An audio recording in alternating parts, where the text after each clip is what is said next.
Okay, great. Good morning, everybody. I'd like to inform everyone that Sean Driscoll, Authority's Communication Director, is making an audio and video recording of today's meeting.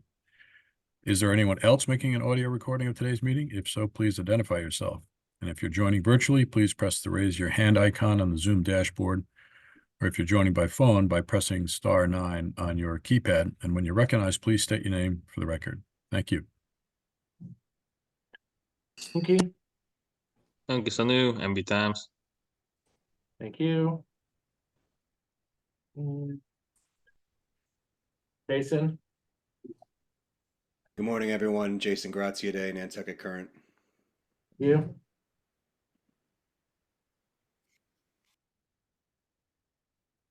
That's all, Rob. Okay, thank you. And good morning, everybody who's listening in. So pursuant to Section 20 of Chapter 20 of the Acts of 2021, as amended, Port Council members are participating remotely in today's meeting because of their physical attendances today would be unreasonably difficult. All Port Council members in attendance and all members participating in the meeting by Zoom video conferencing app will be clearly audible to each other. As a result of remote participation in this meeting, any and all votes taken by the members today shall be by roll call vote. Well, let's call the meeting to order. Do I hear any comments or a motion to approve the minutes from the September 10 meeting? So moved. Second. Any discussion? Hearing none, let's do a roll call vote. Nat? Aye. Joe? Aye. John? Aye. Gordon? Aye. Eric? Aye. Munir, aye. Let's move to the management report. Bob, over to you. All right, good morning, everyone. So just mentioned, we're here in the Hyannis Terminal conference room. Mark Higgins, Terrence Keneally, myself, Mr. DeWicki, Assistant Treasurer Courtney Oliveira, Mark Rosem, Sean Driscoll, Mr. Board Chair, Bob Jones, Janice Kennefic, Stephen Coleman, and Tom Innes, and Sean Cameron from IT. It's a very esteemed group. So, and first off, we have is an update on the vessels, and Mark is down in Alabama and has an update. Good morning, everyone. As we have done well with dodging Hurricane Helene, it does have an effect us on here because the Coast Guard area down here has input into that area. So we'll go over the first slide on MV Aquinnah. All right, this is a picture. She's at Quayside in the Alabama shipyard. Next slide, please. And we're getting ready. All the stern end is ready. It's actually the scaffolding is coming off now in preparation for the final painting of the deck, blasting and painting of the deck in bulwark areas. Next slide, please. This is kind of a view of into the passenger area. And when we get to the Barnstable, you'll see the finished product. It'll be identical. So we're getting all the structural fire protection is installed, and these are the jointed panels which are going in place. And this is the new entranceway into the forward bow thruster room. Next slide. And this is the water closets. This is the ADA water closet on the starboard side.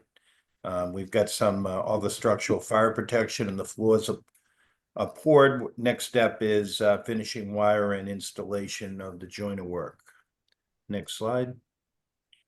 So with the Aquinnah upcoming milestones, the engine starts are scheduled for the 10th of October. Mechanical and accommodations complete 15 October. Incline stability test is the 18th of October, and then depending on the arrival of approved documents from the stability test and so we'll have the SSA sea trial and U.S. Coast Guard sea trials to be determined and departure.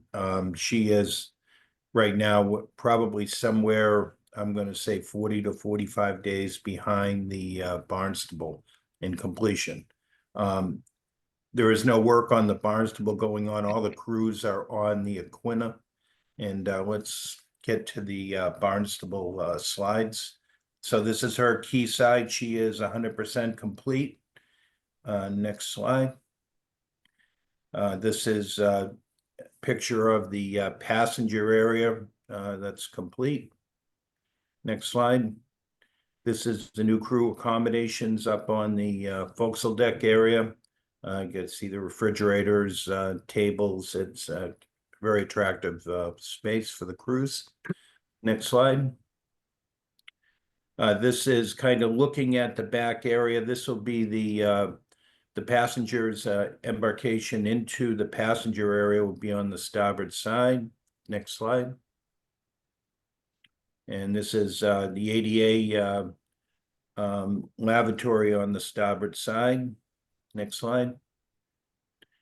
Just this is crews have been drilling, in preparatory for the sea trials, and this is the fast rescue boat after being launched off the new davit. Next slide. So where we are with the Barnstable is the shipyard is complete, and we're awaiting the trim and stability test outcome. We're still waiting for that, along with what's called design verification test procedures. They've been, as a result of, we have a lot of new equipment installed, including new emergency steering systems, and also for the main switchboard, we have a new Basler automated startup for the generators, and we're going through and awaiting from U.S. Coast Guard Marine Safety Center the results for the various testing as I just described, and as soon as we receive that, we'll be able to go on our sea trial. So we are complete on Barnstable and just waiting to do our sea trial. Okay, let's move on to the Monomoy. The Monomoy she's up on the hard and is right now she's undergoing gas freeing. She'll be Monday,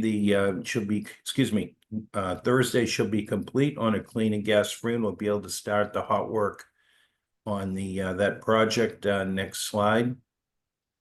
Okay, this is the Monomoy on the dock. I think we've had this, I saw that slide previously in a previous port council. Next slide. We've got all the propeller blades have been removed and have been sent out for reconditioning. Next slide. So where we are with the Monomoy project, so she arrived at the shipyard on the 9th, dry docked on the 20th of August, and the project commenced on the 21st. We're online in our dates for clean and gas free for October. Later this month, they have scheduled the mid-body removal. So new bulwarks and stern, they're already under fabrication in the steel shop. They'll be complete by the 8th. And looking forward, the stability test is May of 25 and sea trials in June of 25. So as far as where we are with project, we have the 3 projects here with the Barnstable and Aquinnah at 13.7 million each, and the Monomoy at 13 million.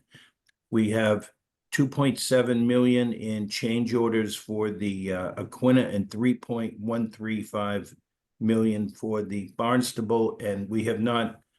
We have approximately 600,000 in credits coming back for each of the projects, and that is the current standing. And if some people have any questions. Questions from the Port Council?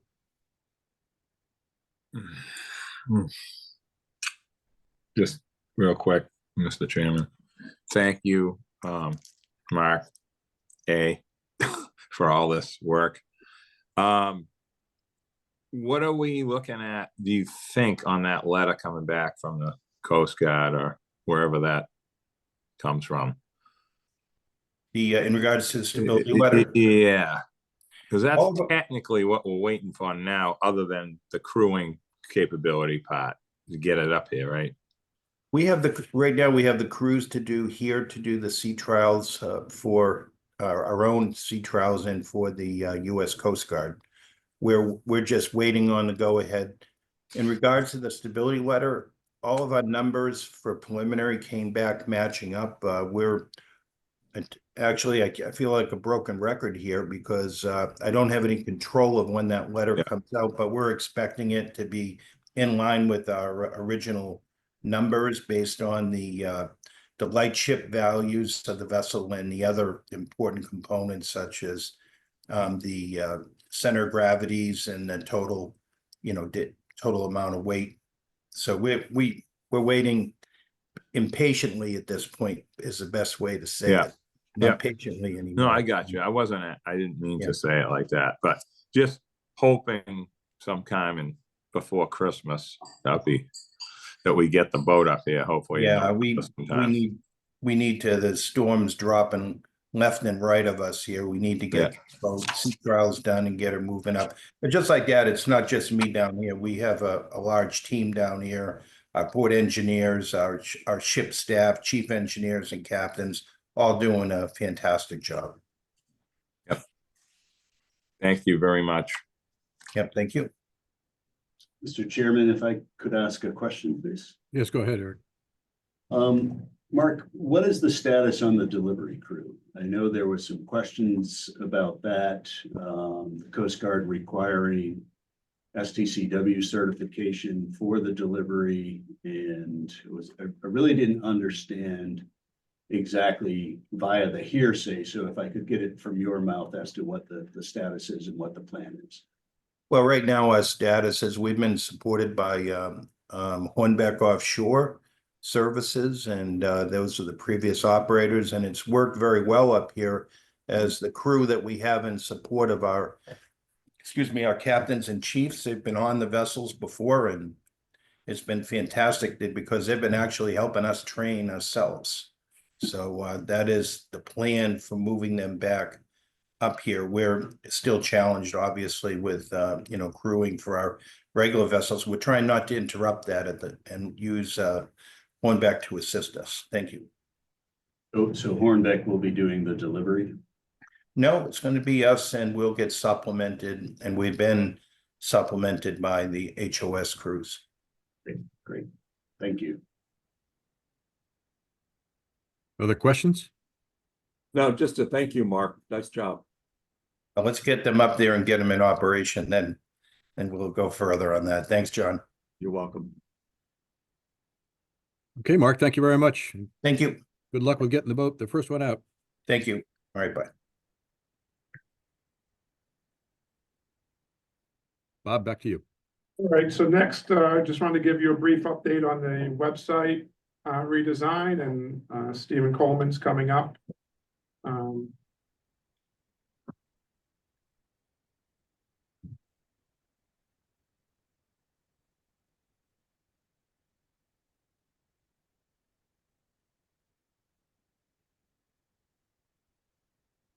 Good morning, everyone. Good morning, Mr. Dewicki. I'm Good well, morning, thank Steve. you. How are you? Good morning. Next slide, please. So at this point in time, I'm sure you're all familiar with this slide. Starting July 8th, the final phase of the project started, deemed program governance, and this phase of the project dealt with development issues, quality assurance, functional testing, automated testing, security, and load testing, to name a few. Brought all the players, all the resources allocated to this project in a room together, working day in, day out for 3 months in anticipation of successful load testing and launch, if you wouldn't mind. during the final two weeks, and I announced this last at the board meeting, so this will not come as a surprise to anybody. But after configuration of for security and to support high demand in the final 2 weeks of the project, the load testing didn't go as anticipated. There were certainly concerns that it wouldn't perform, and the amount of work in order to make it performative to the point that would be functional for our user community within a general opening, which is extremely high demand. Didn't seem likely without considerable amount of work and resources and time continuing in the vein in which we had for the last year. So it was decided amongst the executive management. Sure.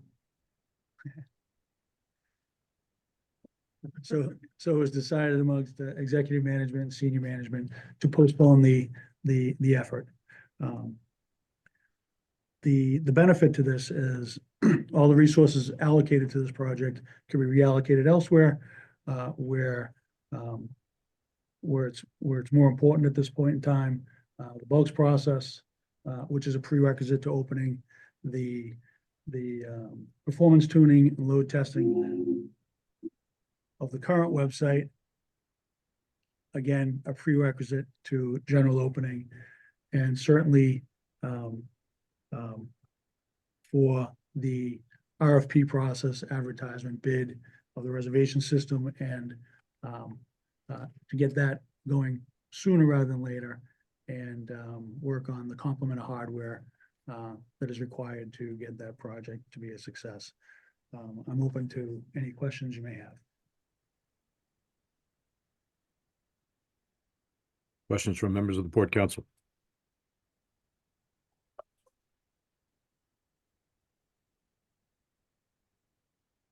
Too much quietness here. Let's give you an opportunity to, feel good about this. How are you feeling about where this is going?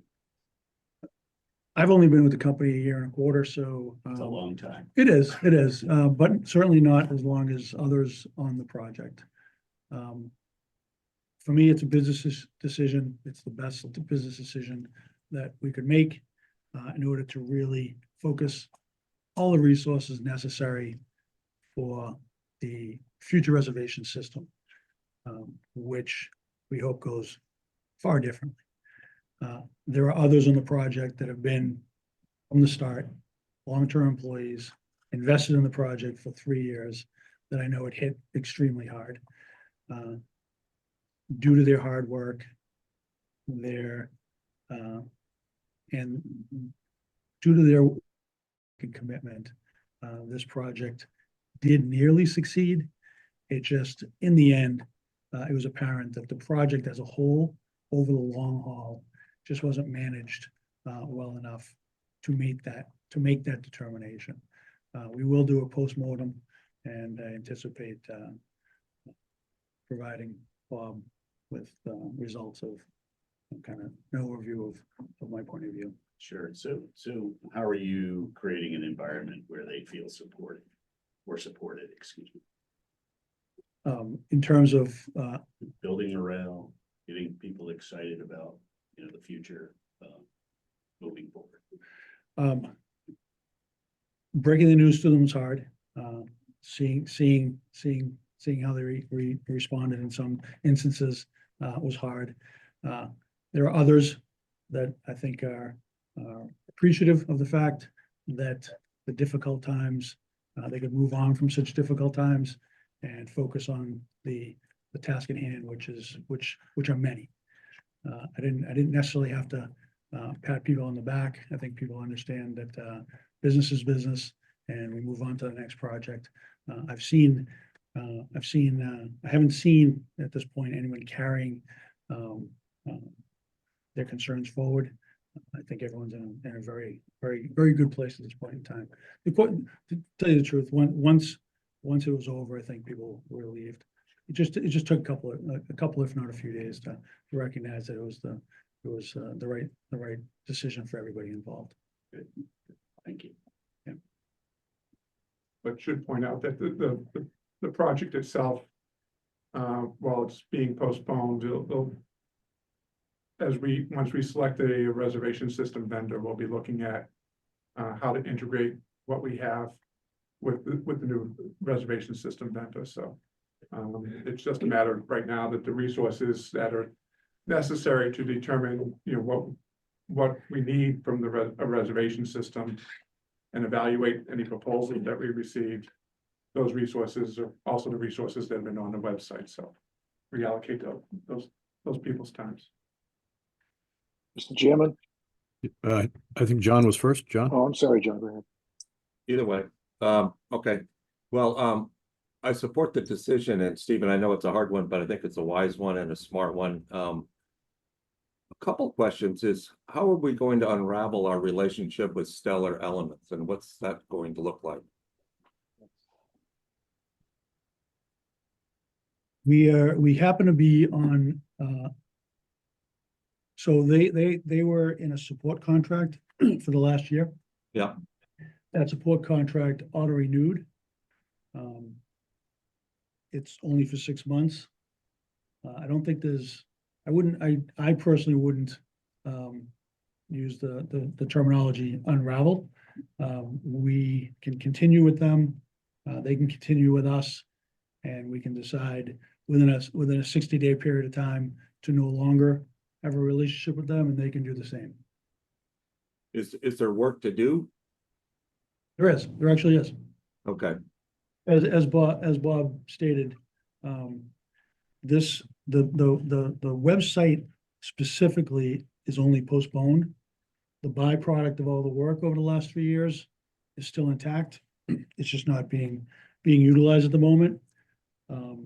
Tom Hyannis, who's right after me, I'm sure will give you an overview of when he believes things should start to some extent, in small part. We don't anticipate it being shelved all that long, because we have to work on a shipper's portal, bulks. We need to rip out the code that makes the reservation system work within the website in anticipation of new code being put in its place. And the current contract with Stellar Elements ends, you said 6 months. When does that 6 month end? It starts today. The new contract, I believe, starts today, so 6 months from today.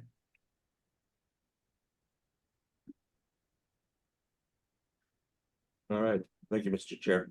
Yep. Joe? My only comment was, I think it was a very difficult decision to make, but I think it was the right decision. Thank you, Joe. Gordon? Yeah, I would echo that. These things are never easy, but as you go out for the reservation system, presumably the RFP will be explicit that whatever reservation system that is created will integrate with the website that is currently under design, right?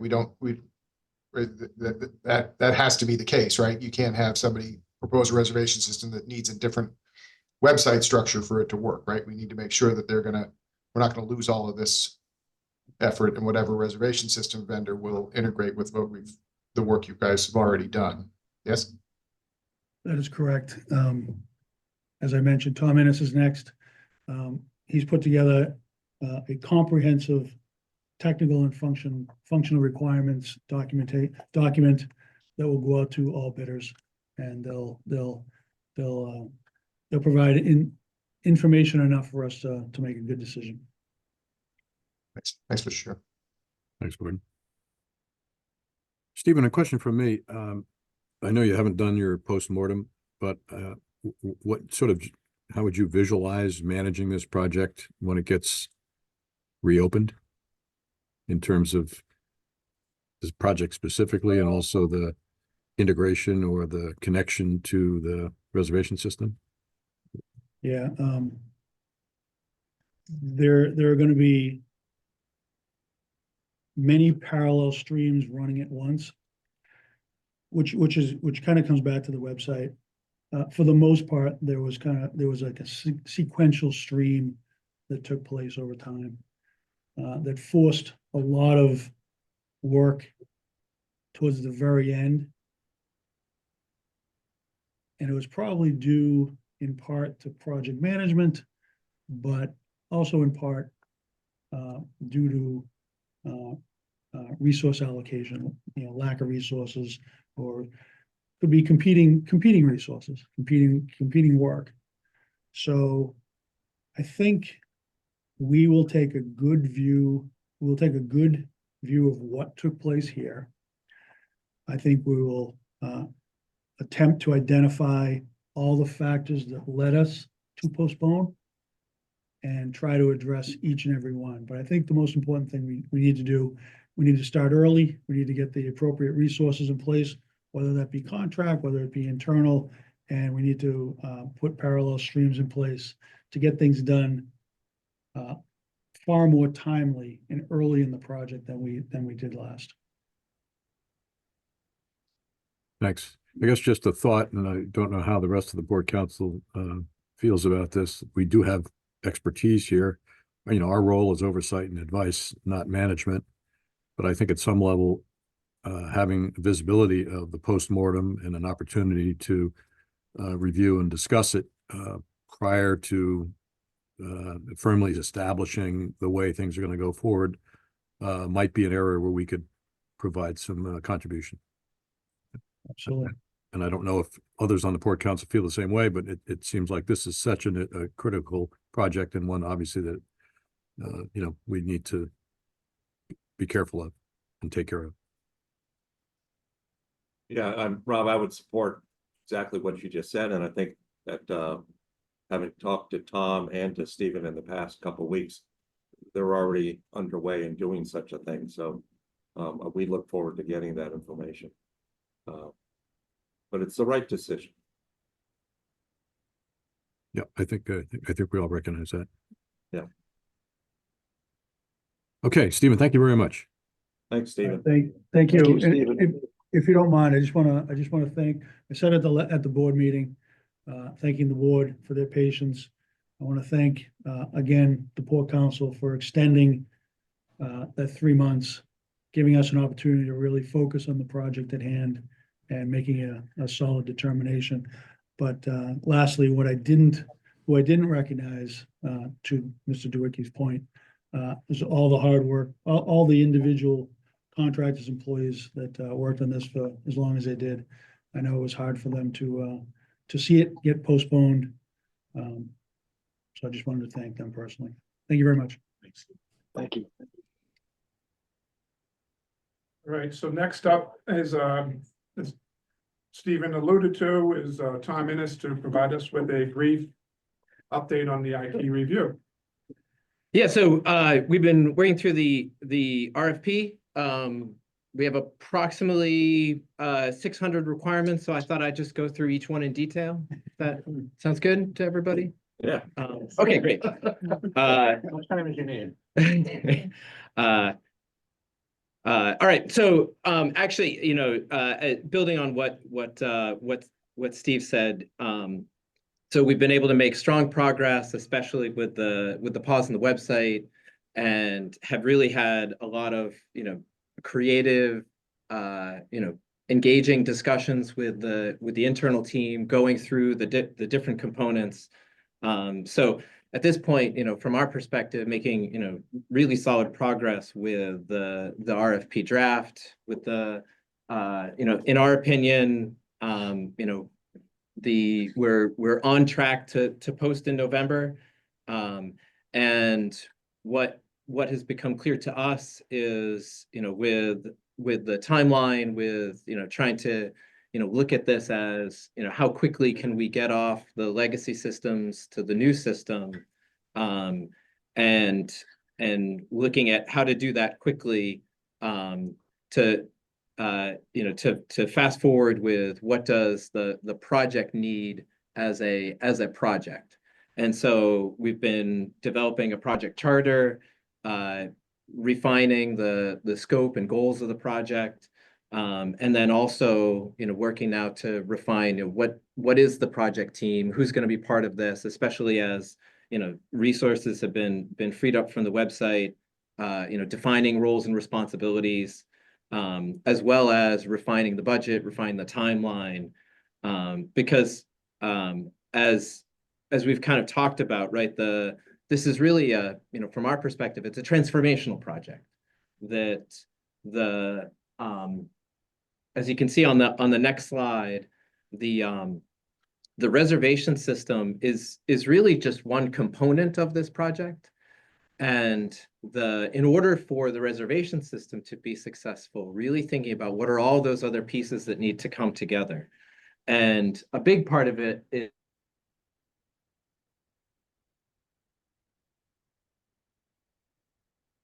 We just lost you guys.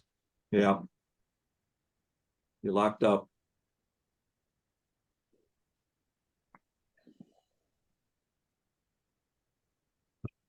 For those of you in Hyannis, I don't know if you can hear us, but we cannot hear you and you appear to be frozen.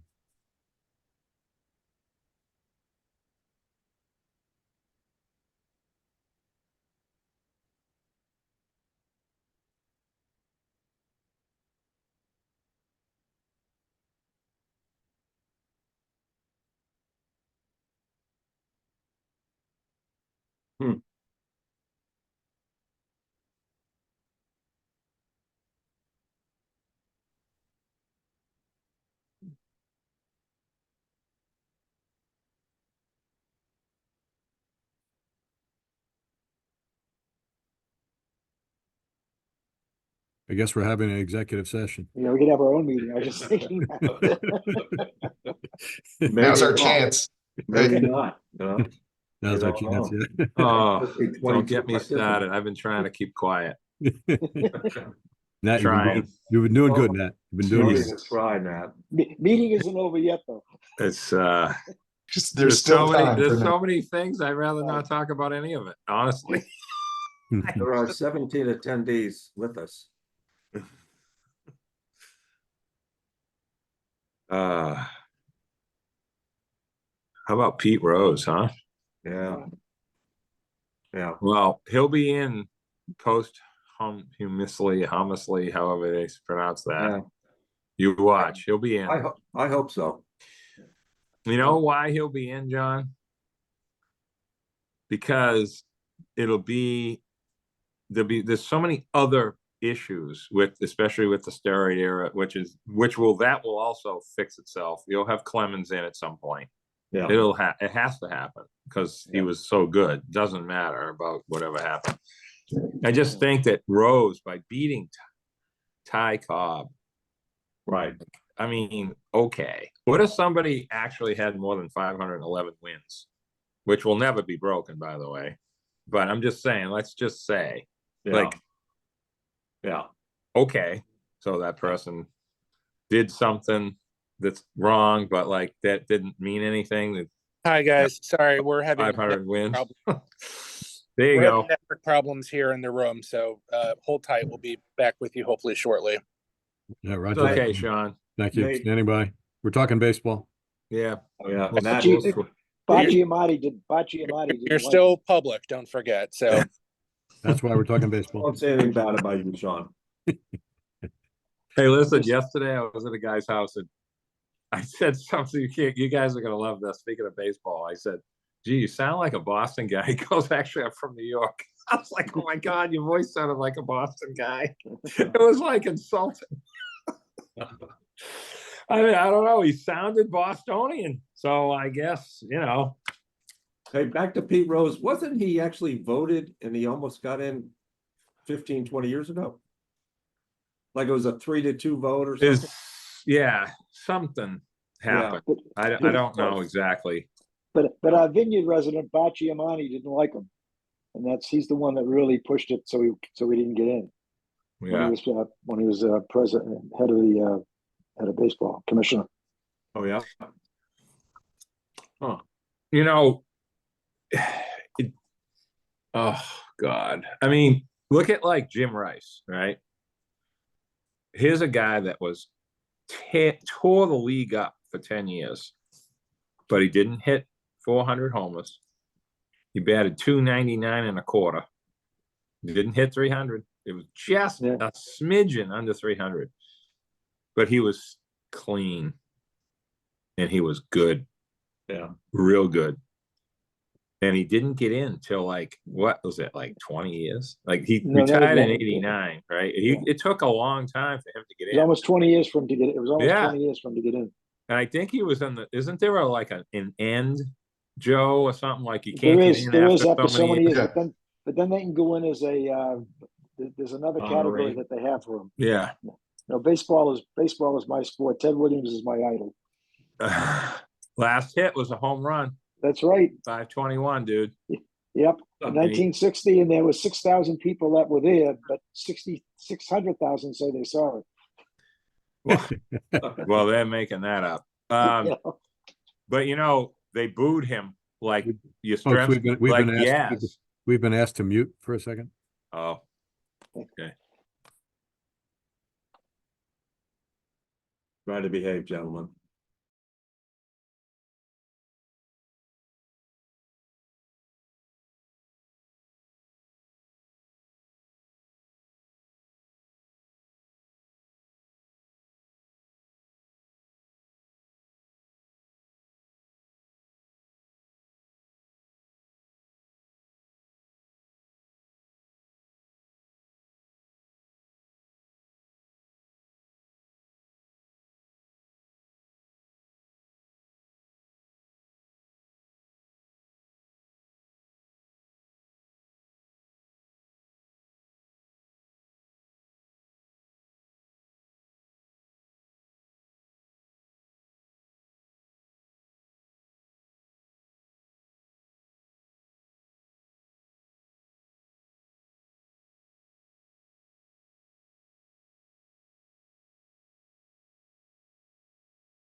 We're actually seeing motion. Are you guys hearing us?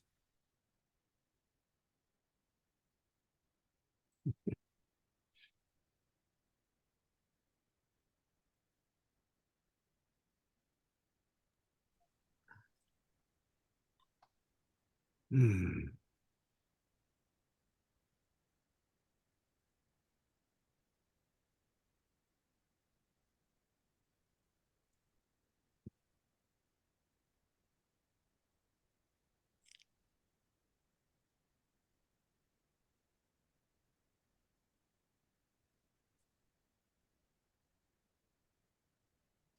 Rob, why not continue this meeting and just have a joint one with the board when they meet in 2 weeks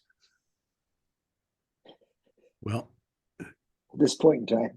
yeah, well, I mean, I guess I'll give him a few more minutes, but you might be onto something if we can't make this work. But let's just see what happens. I tend to turn into a pumpkin at 11, so Both of us. we're going to have to, I think, establish a constraint on the back end of this.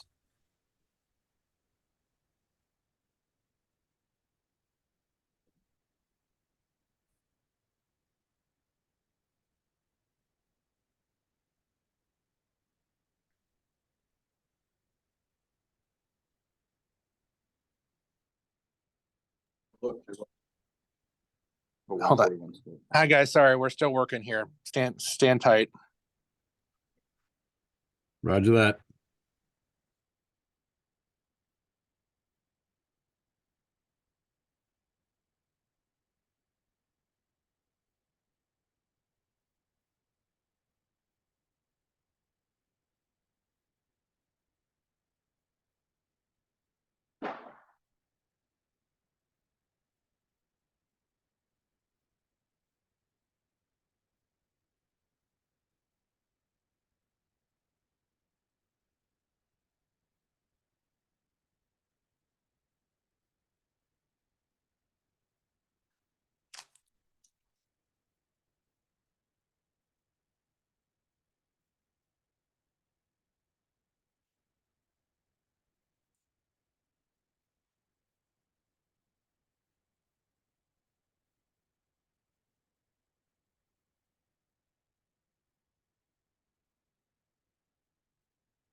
Rob, can you hear us? Oh, that might be me. Roger that. Okay, I just switched. Let me reset the owl. Maybe that was the problem. I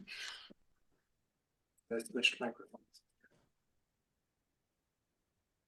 I reset the owl.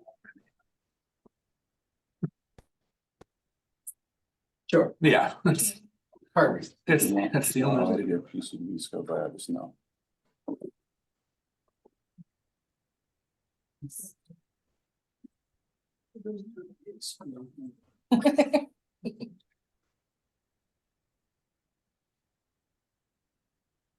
Wouldn't I still need the checkbook for me? I think I'm Wi-Fi at the moment. I mean, I'm plugged in, but I split. Says I'm connected to the guest Wi-Fi.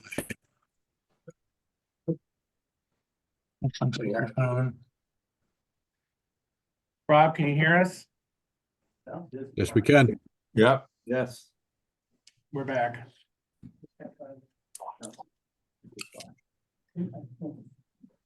Whatever it is, it's up there. Can't get the video going. You can share the screen. I don't have video, but I've got audio. Can everyone hear us? We can hear you. Yes. Apparently, we're having a bandwidth issue. We can't do video. Okay. There's a certain irony to having the topic be our IT system and have our meeting. I think it was Mr. Rosen pulled the plug on it because the budget was coming up, so. Okay. So are you proposing we continue without video? If everyone's fine with that. I think we are. I think we do have a general consensus that we'd like to try to finish by 11. We recognize we just gave up about 20 minutes, but is that a Well, Tom was all done. No. Well, as I was saying, We have video back now. we have video. requirement 163 user. Oh, sorry. All right. So right, this is We are recording, correct, Sean? Yes. We never stop recording. Okay. okay. Go. So as I was saying, one component of this project is the reservation system. There's a number of different projects that all need to happen and come together for this to work. For instance, a network assessment and enhancement to ensure that the new reservation system, the intent is for it to be hosted in the cloud. And so we need to be able to connect to said cloud and make sure that, not just that folks are able to go in and make a reservation, buy tickets, but also that the speed of the network and systems allows for the scanning of tickets, down by the terminal, allow for the speed of, boarding the boats. So that's one effort. Some of the others are, looking at data migration. How can we move data from the old system to the new? Integration with the website has already been discussed. And then in parallel with this, because there's a lot of change associated with this, also thinking about how do we continuously manage and inform not just internal users, but also external users and continue to get their feedback. So this is hard, but this is also very doable. To do this well, really need alignment across the whole project. And so we've developed a governance model that guides both, how we work, but also how we communicate. So on the next slide, putting together, an executive steering committee for the project, having a clear project sponsor to offer oversight, clear vision for the project, and then a project management office to bring together all these different work streams, coordinating resources, both internal and external. Because remember, this isn't just working with the reservation system vendor. This is going to be working with nearly every systems vendor that you have at the Steamship Authority, and making sure that all the pieces come together for testing and then for launch. And then we've started to define what are some of the project teams that need to come together, and reflecting that, right, one piece of this is technical, having, we're proposing 2 different teams focused on operations, one focused on the public customer experience, another focused on the commercial shipper experience. And then another focused on accounting. Now there may be, various sub-teams, especially within the technical team. There's a lot of parts to come together. And so having clear, task alignment and clear understanding what the critical path is to get this to all work. So next steps, finalize the RFP, continue to refine the team and the governance model. And then, from our perspective, the project really starts now. That now is the time to start some of these other work streams that need to happen. They don't need to wait for the vendor, and so there's no reason to wait for them now.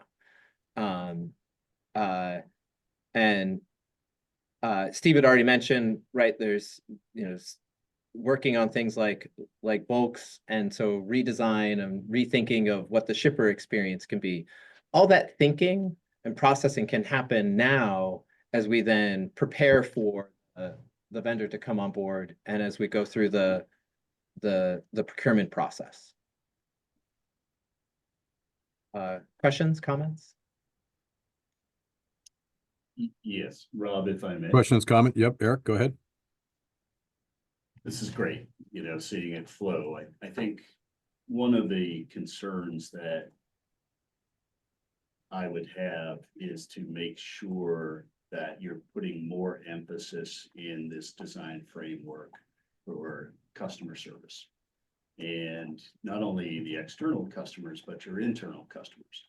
And I don't know if that's framed because I haven't seen your project yet, but I think please make sure customer service is your #1 priority, and both externally and internally. You have your internal customers that have to work with this system every day. They've got experience, they've got industrial knowledge as to what they think might work best. Make sure everybody gets interviewed, make sure they're happy, make sure they feel supported, but they are just as important as the external customer. To make it all flow, right? And mission-driven concepts, right? And I think this is really a great step forward, but always with that underlining factor that customer service is the #1 priority. Yeah, thanks for that. And that has been a major focus of the discussions that we've been having internally as we've been refining the requirements, is really taking a look at, okay, where did maybe we made decisions because of what the technology today could do, and instead, okay, how do we, what's the desired customer experience, and then how do we translate that to the future system vendor? I think identifying those customers really upfront and personal, is going to be the key to the success for this for the next 20 years. I think it's this is a good move forward, and just please don't forget why we're doing it. Other comments, questions from members of the board council?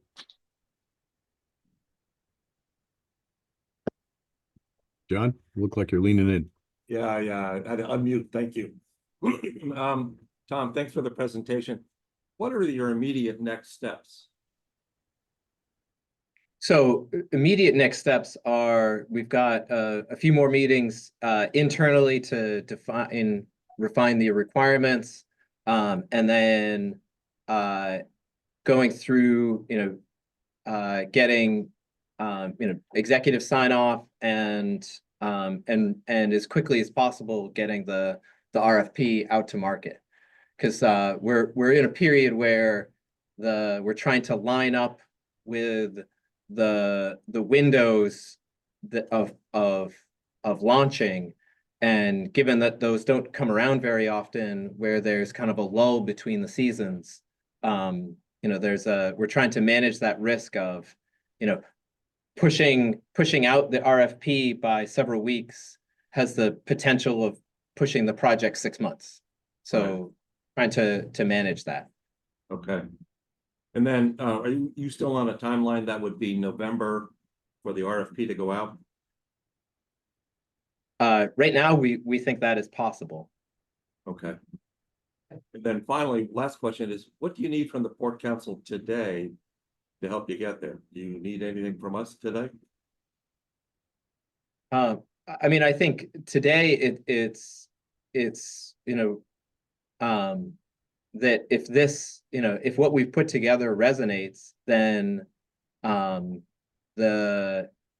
agreement that we should move forward and really be approaching this as the project starts now, as opposed to the project starts when the vendor comes on board. Got it. All right, thank you.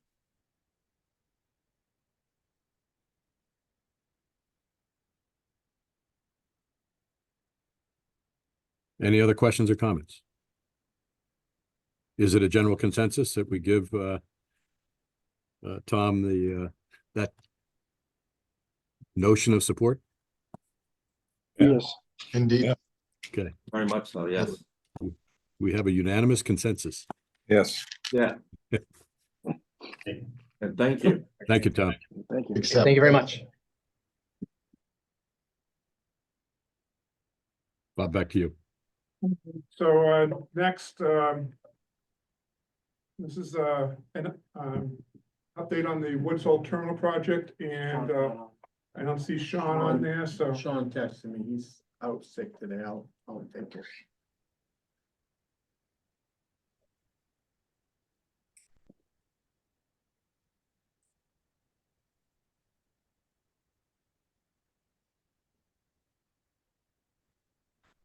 So the first slide you see is an aerial view of the reconstruction project. In the upper right-hand corner, you can see the work going on currently with the utility building, as well as some of the geothermal well drilling to the left of that.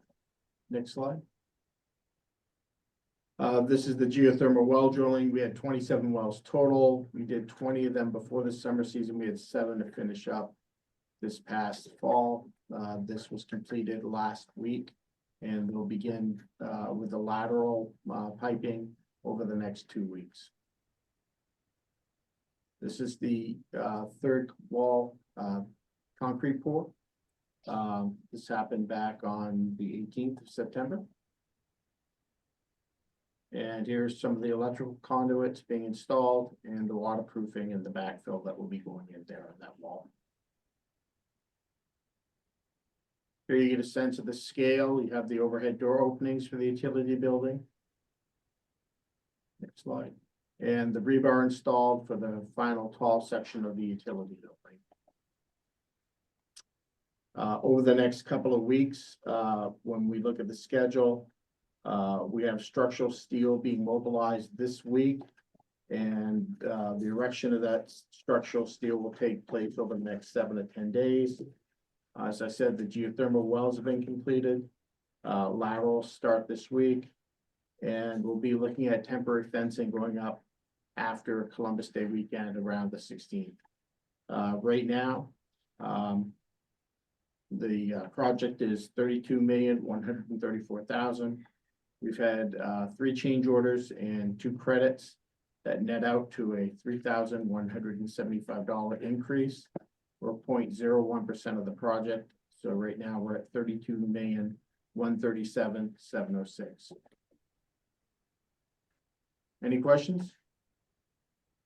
Any questions from members of the Port Council?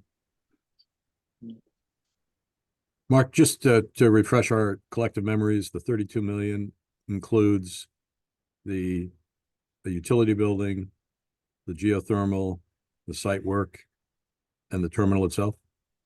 That's correct. And the timetable, approximately? Right now, we're on a timetable to finish in April of 2026.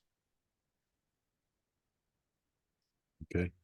And just at a high level, the scheduling relative to off-season and next summer in terms of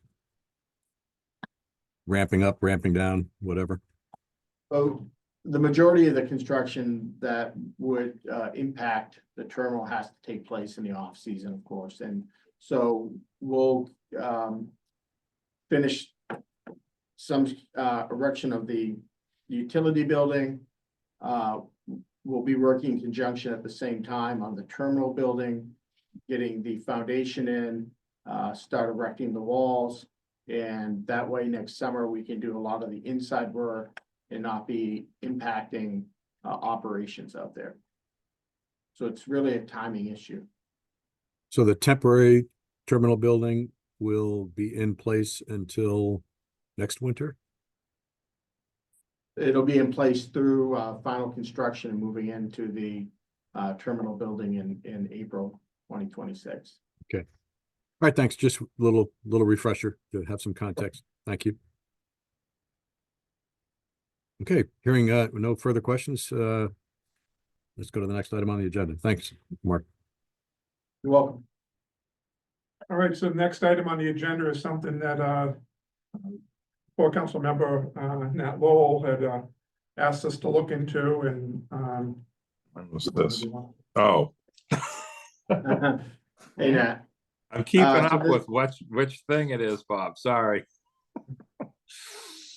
So this is the revision to the 2025 late summer operating schedule for the Nantucket route. So we're presenting for the approval the following revisions to the 2025 late summer operating schedule to the Nantucket route. We've discussed some changes to be made in the schedule due to demand and potential staffing issues. The staff is looking at changing the MV Barnstable from triple crew to 2 single crews. This would take the vessel from 3 trips a day, 7 days a week, to 3 trips a day, Monday through Friday. Traditional ferry service on the weekends would be limited to the MV Eagle and the MV Woods Hole. So we're recommending this minor adjustment to the 2025 late summer operating schedule for the Nantucket route. Mr. Chairman, can I just add to what Mark is saying? Yep, please do. Thanks. Mark H. Yep, go ahead. This is gonna be a long thing with this whole Mark abbreviation thing going on. So, okay. Oh, and Mark R. plugged me in here when I'm saying something out of sequence. So right now, when we had to make the decision a month ago, 3 weeks ago, whenever it was, about removing the triple crew from the Gay Head right now on this particular schedule to plug in the 7:30 fast boat, which we need desperately to run, it's working fine, right? But that was the quick solution.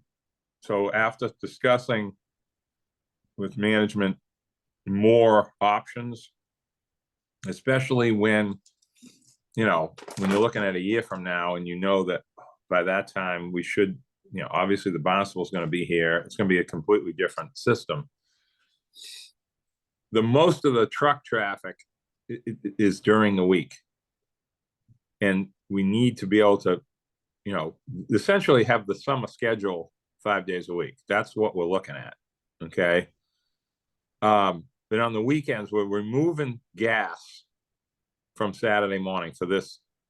What is this? 7 weeks, Mark? Not, I don't even know. Is it 9 weeks? What is it? Like 8 or 9 weeks? So this is About 40 days, 42 6 days. weeks. yeah. So this is a kind of a sort of a remake of our Flathers stuff in a new era with the new boats, bigger, more efficiency, and a quick stab at it before we even get them, and then possibly looking at it more through November down the road, following 26 schedule. But at this point, if let's say we have bad weather like we did the other day and we have all these cancellations, it's going to work when we will be able to call in a crew to run the Barnstable on a weekend day. That's the part that Mark is not saying yet. So I'll say it first so that gets said in a different way. it's not that the boat can't run, it just won't be scheduled to run, but it still can. And that's the key, is to be able to keep everything moving during the week. The commerce, the truck, everything's got, in that way, with that new boat, we're gonna be able to book more gas trucks for 5 days before the winter comes, and it'll make everything still work. Okay. And it's gonna be, we definitely gonna have the Woods Hole in the fall again, or is that possibly gonna be the Aquinnah or the other boat? What are you suggesting? Right now, it's the Woods Hole. Okay, because that is helpful for the traveling public to have that boat running opposite the Eagle. Right now, like it is right today, this schedule that we're on now. So otherwise, if we had triple crew, I mean, we just don't need that much service this time of year. That boat will be sitting in Hyannis with a crew that isn't running. This way, the boat will be running and bookable.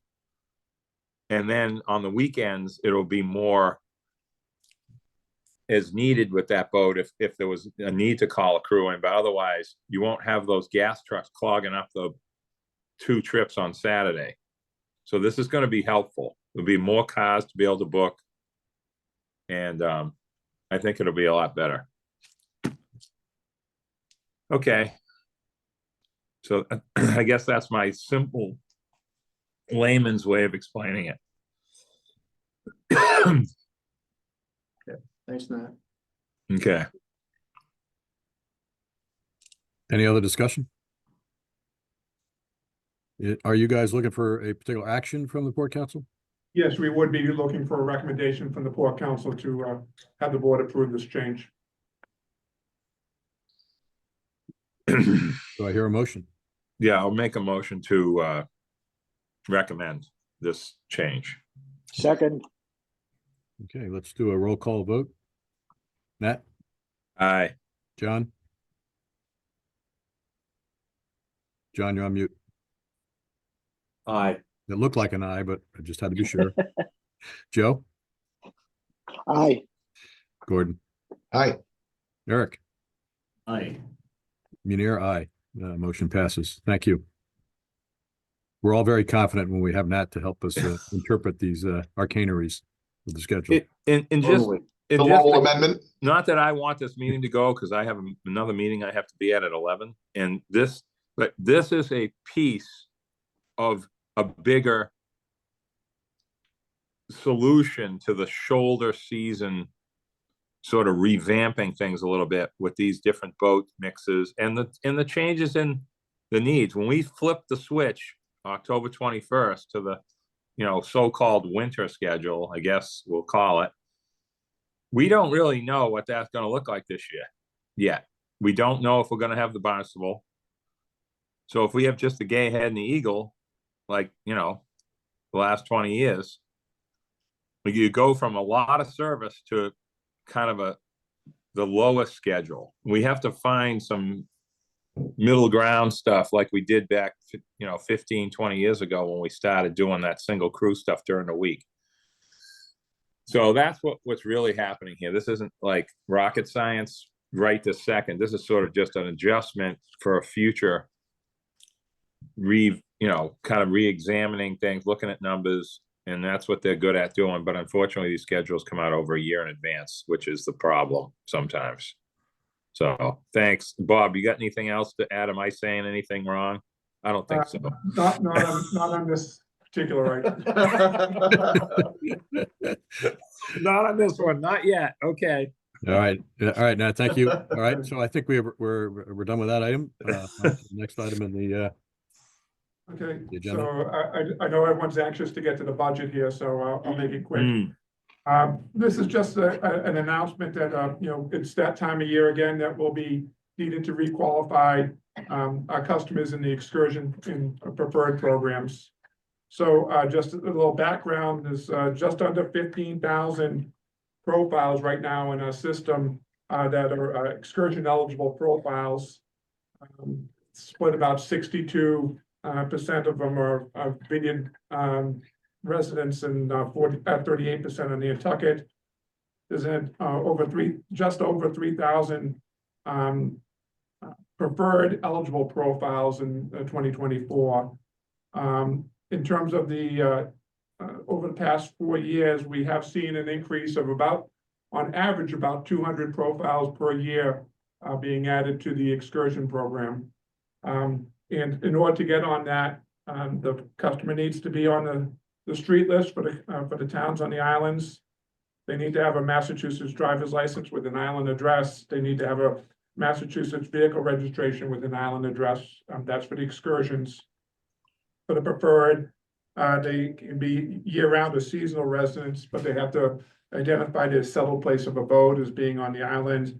They need 2 types of documents that have been issued in the past 30 days, electric bill, cable bill, things like that. And they also need to have their Massachusetts vehicle registration. So the accounts are valid for 2 years to be eligible for the 2025 preferred and excursion programs.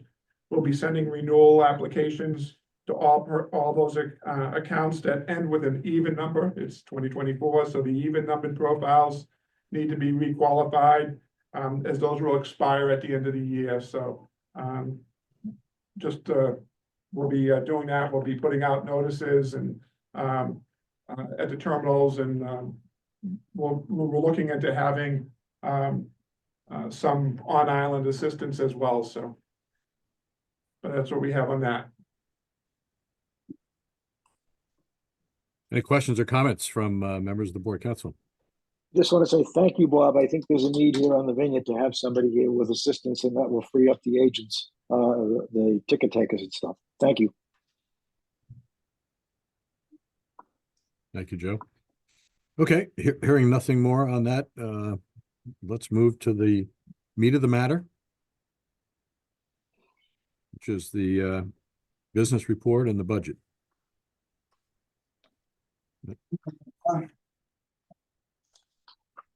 So we'll go over the business summary for the month of August first. So for the month of August, for both routes combined, passengers were down just over 5,000 passengers, or 1.2%, with the Vineyard route being up 1,100 passengers and the Nantucket route being down just under 6,300 passengers. Year to date, passengers are statistically flat, or up 522 passengers, with the Vineyard route up just over 14,000 passengers, the Nantucket route down 13.7 thousand passengers. Passenger vehicles carried for the month of August. We saw all categories on the Vineyard route up 1.4% combined, or 812 vehicles. The Nantucket route was down 14.8%, or 1,672 vehicles, and combined for the month, we're down 1.2%. As a reminder, the Nantucket route is down. That's due to the schedule change, primarily with the changing of the Woods Hole and the Sankaty on the operations run. That's where we're seeing where the freight got adjusted first, and then the vehicles who didn't have reservations were adjusted second. But year to date, passenger vehicles for both routes combined are down 3.8% at just over 15,000 passengers. The Nantucket route's down 8.9%, and the Vineyard route is down 2.9%. Freight vehicles, and again, all these passenger statistics are one-way travel. For the month of August, both routes combined were down 2.9%. The Vineyard was down 5.6%. Nantucket was down 2.1%. But year to date, we're up 1.1% combined, or 771 one-way freight vehicles. Cars parked for the month of August, both routes combined were down 8.8%, with the Vineyard route being down 6.9% and the Nantucket route being down 18.1%. Year to date, we're pretty flat at 0.4% increase, or 420 parked vehicles, with the Nantucket route being down 8.6% and the Vineyard route being up 2.3%. Trip summary for the month of August. We had combined for both routes, no trips canceled for weather for the month of August, 12 for traffic, 194 for schedule changes, and 22 for crewing. Year to date, we have 143 trips canceled for mechanical, 322 for weather, 150 for traffic, 550 for the schedule modifications earlier in the year, and 83 for crewing.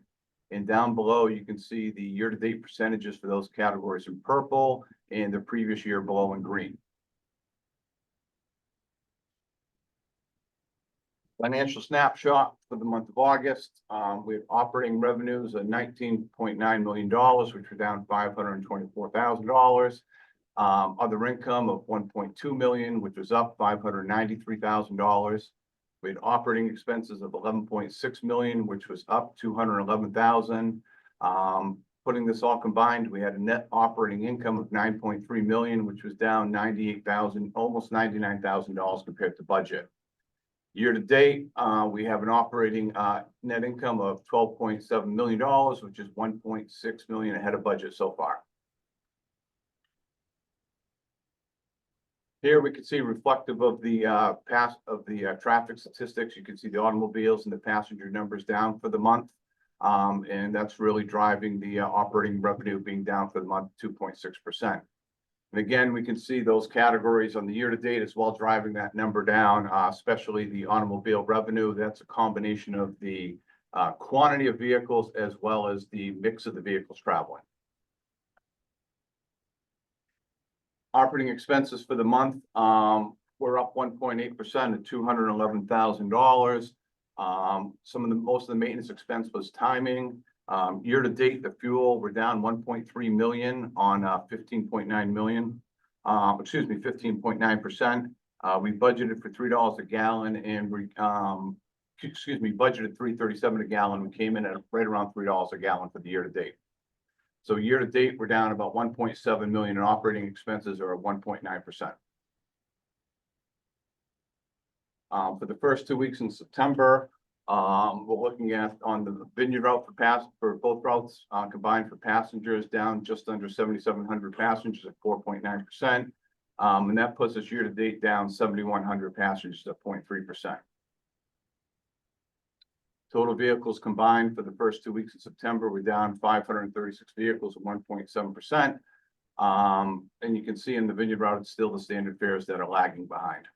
And same with the Nantucket route. So with that, I'd be happy to answer any questions regarding the business summary for the month of August. A lot of information there, folks. Any questions for Mark? Right. Go ahead, Joe. Yeah, Mark, is there any chance when you do these reports, at least when the Oak Bluffs is open, you can put in the number of diversions that we've had? It seems in September we've had quite a few diversions.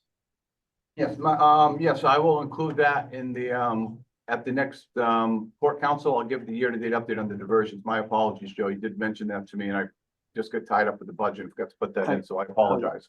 That's okay. No, thank you. Just a question, maybe Bob can answer that. Who has the final determination on diversions? Is it the agent? Is it the captain?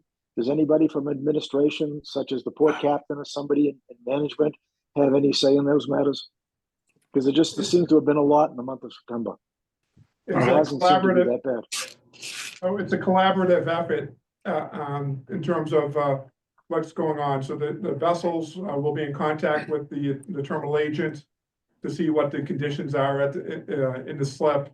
They'll also have the access to the what the forecasts are, and it also is dependent upon the vessels. I think you've been seeing a lot more diversions with the Sanctity these last couple of weeks because as we pointed out before, that the Sanctity doesn't sit as well in the slip because it's narrower than the other vessels. It sits off the fendering system, so it becomes a little bit more susceptible to the tidal conditions when it's there. So that's why that's been diverting a little bit more frequently than the others. As I say, the business community, I've had more than several calls, especially this month of September.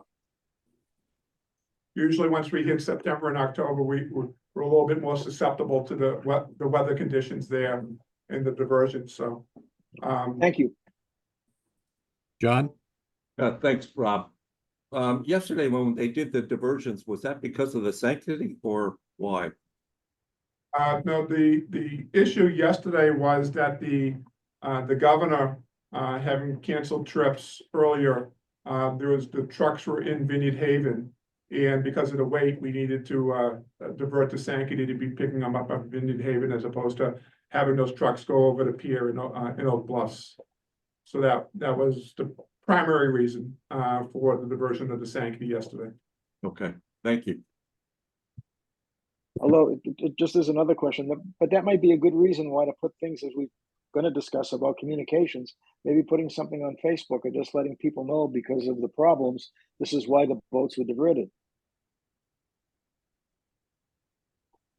Thanks, Joe. I think we've been working on that, and I think we're in some aspects we're going to be going back to old school. They sent a sign over so that way when there is diversions that they can put that up so that way people that are arriving know before they even get out of their vehicle that there is some diversions going on. We do have the text and the emails that go out regarding that, but obviously the more information we can get out, the better. Thank you. John? I don't want to let Mark Rosem get off the hook that easily. Going back to Mark for a minute. Hey, Mark, I know it's September, well now October 1st. Can you forecast how the year will look at this point in time, or is it too early? Want to see some of the September numbers, how the diversions and some of the weather impacted us. Still expect a net income. One thing I'm waiting for that last year gave us a change to the positive is one of the actuarial reports for the pension reports on the unfunded liability, because that could be a swing anywhere from 2 million plus or minus based on new actuarial reports and assumptions. We just accelerated or attempted to accelerate a bunch of expenses from 25 to 24. And the big issue, especially now with the longshoreman strike coming in, are those items actually got to hit be received in 2024 to have the expenses. So next month I'll give a better forecast, but we still have some variables outstanding as well as some contracts that are outstanding as well, trying to get those settled, which will have an impact on potentially this year's budget as well. But I appreciate you keeping me on the hook. All right, good. Thank you, Mark. Yeah, so Mark, maybe just a bit of a follow-up, I guess I'm trying to get a sense of the big picture here and just how things look compared to what you thought. And, sort of, are there any messages about the state of the, the economy, if you will, that we can connect with your performance? It seems like things are reasonably flat, although we're a little bit to the positive on expenses. But the, look like, plus or minus tenths of a %. Anything we can infer from that? So we're ahead of budget, as I mentioned, about $1.6 million right now. We had a change on the Nantucket schedule where we're running the 5th trip, maintain the 5th trip with the Hyannis, as Nat mentioned. That's what we just talked in the agenda a couple items ago. And where we went to a double crew on the freight boat. So we're potentially losing some vehicle revenue there. So I want to see how that materializes. But looking at the previous 12 months, we're seeing, it'll come up in the budget, the shifting of the travel patterns, where it's going to pre-COVID distributions of standard fares versus excursion fares, looking at those issues as well. But overall, we're not too far off of budget projections when you look at the percentages. Yeah, that's the way it appeared. Go ahead, Matt. Yeah, I can't believe I'm gonna question Mark's statement. Yikes. Mark, we're not losing any vehicle revenue right now. We lost vehicle revenue this summer. I just want to make sure that's understood. This summer is when we lost money because the Woods Hole wasn't on the Nantucket route. Right now, everybody's winning right now on this little 6-week, whatever we're going to call it, this late summer, early fall, I don't know, whatever it is, schedule. That 7:30 boat is packed at night. There is no other boat to come home except the Eagle. So, I mean, I'm just trying to, and then you got the other income issue, Mark, which I hate bringing up, but that's a fact. So, I mean, we got two different times a year we're talking about here. So what I'm saying for the month of September and October, Nat, is last year we did run the 5th trip, and this year we are running the 5th trip as well. So those, and it was budgeted for the 5th trip because we actually used the September, October from 2022, and we were running the 5th trip with the Hyannis. Where in the Right. budget, we scheduled the boat to be running 3 trips a day, 7 days a week on your run, where it's going to be running 7 days a week, 2 trips a day. And Saturday night, Sunday morning shouldn't have an impact. It's just a question, was everything absorbed compared to previous years in those 14 trips? And that's what I'm just waiting to see compared to the. Yeah, you're gonna see, you're not gonna see, yeah, you're gonna see everything's getting here. Like that's, just look at the Woods Hole numbers and you'll figure it out, you know, but anyway, okay, sorry about all this. I'm just, Nope, that's why we're here. I Talk just about hate, these things. this stuff is so, it tying into the crew shortage stuff versus when we, you know, what we've had to do in the last 2 summers, it sort of gets bogged into the whole conversation, and you have to kind of separate it a little bit, or else it gets more confusing, actually. So anyway, thank you. Okay, Nat, any other questions or comments on the business report, or can we move on to the draft budget? I'm good. Okay, so let's move on to the draft budget. I think, you know, it's obviously lots of complicated information. We have a few things at the back end of the agenda that we'd like to preserve some time for. We would like to try to wrap up by 11. It's so to the extent we can kind of confine the presentation and the discussion, let's see if we can't do that. Yep. So we made this presentation for those purposes. It's not a detailed as compared to the packet. It's really just a summary of what was in the packet. So with me is Courtney Oliveira. She is the assistant treasurer, and she'll be taking the lead talking about the preliminary budget right now. Okay, so we have the 2025 proposed operating budget. For 2025, there's some operating budget assumptions. Baseline for revenues is actual traffic statistics, August 2023 to July 2024, which is the most recent 12 months. Fuel costs, relatively flat compared to last year's budget.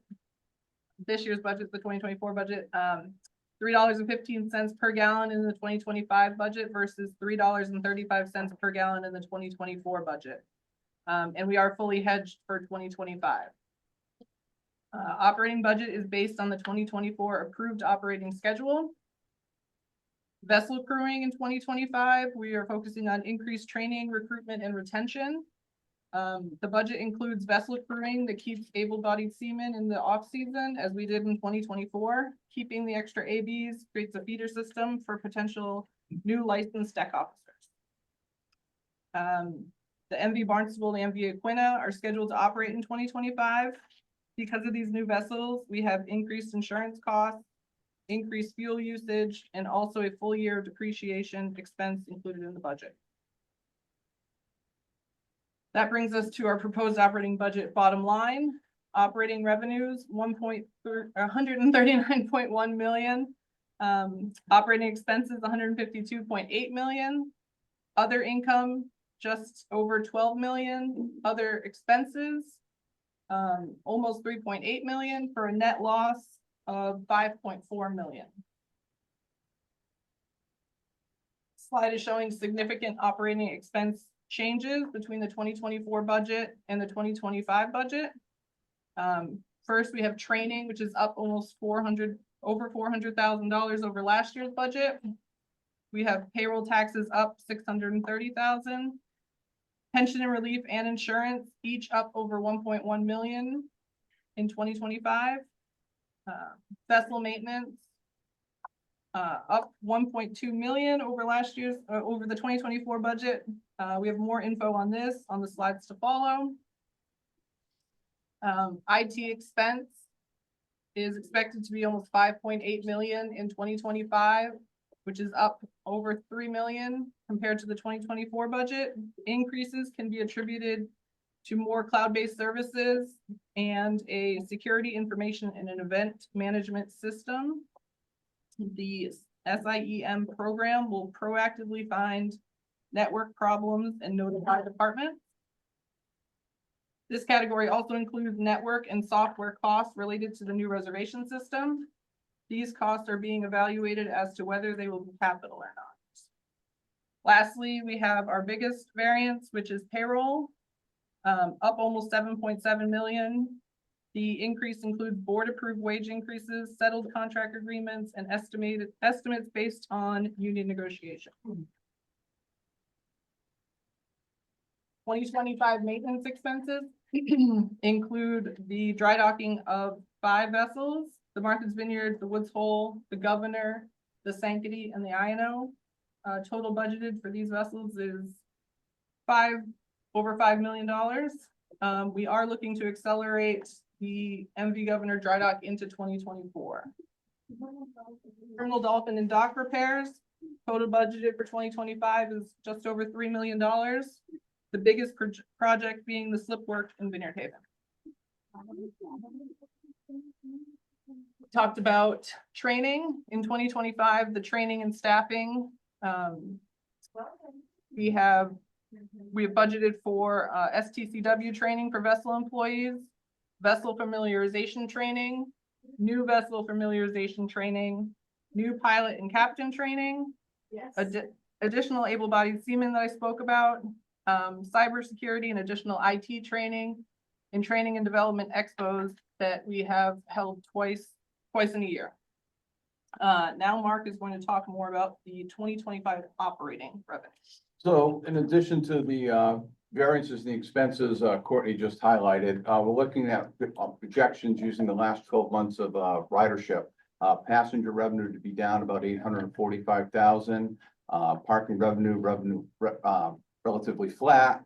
Freight revenue up about 2% or 825,000. And automobile revenue being down about 2.5 million or 3.6%. So here we can see the distribution between excursion fare vehicles and standard fare vehicles from 2019 to 2024. These are January through August. We have a fare benchmark for each period. So pre-COVID in 2019, it was roughly a 65, 34, 35% split. We can see during COVID that less people traveled from the islanders didn't travel as much, where it went to almost as high as 69, 31.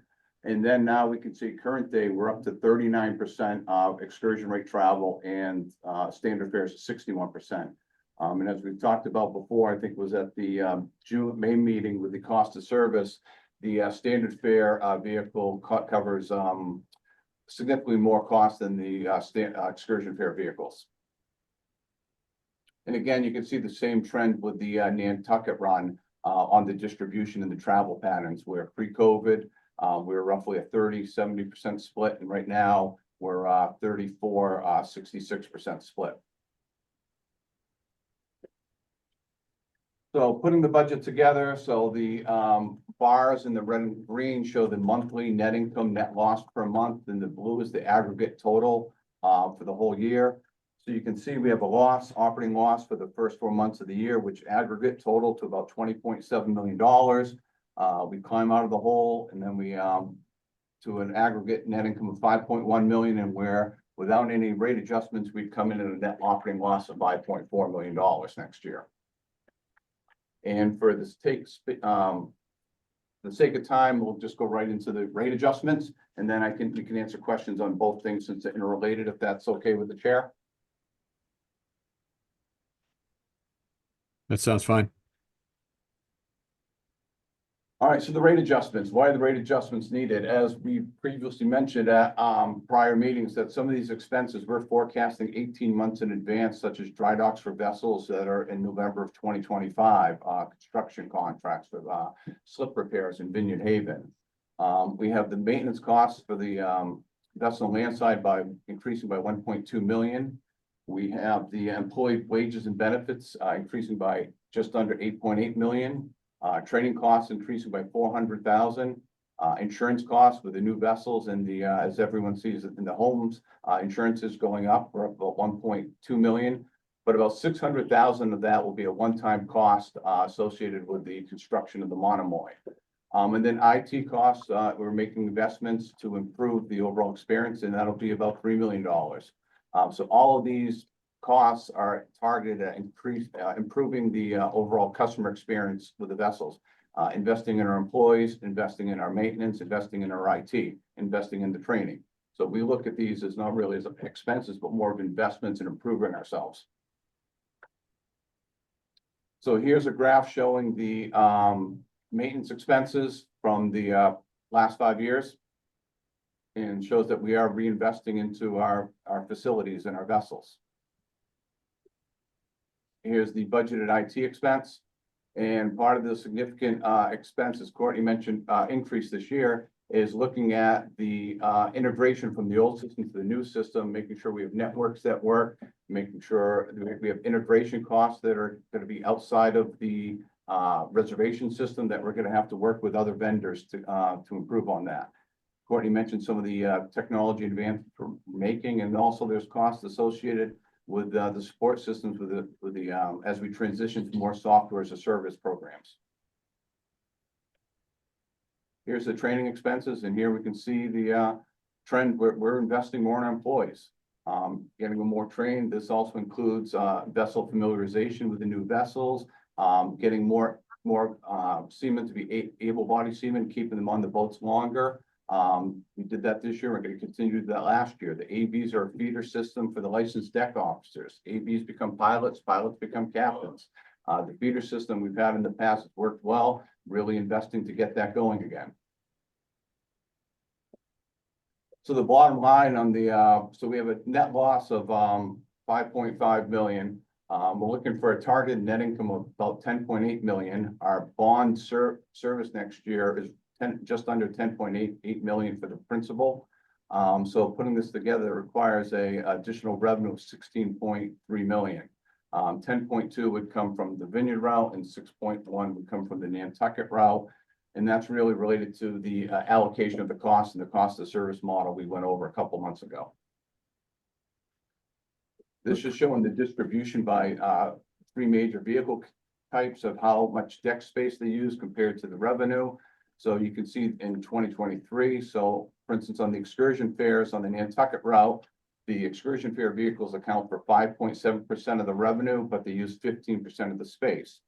On the Vineyard route, it's 9.6% of the revenue and 28.8% of the space. For the standard fare vehicles on the Vineyard route, they account for 60.8% of the revenue and 44.2% of the space. And the freight on the Nantucket route, you know, you can see the distribution there.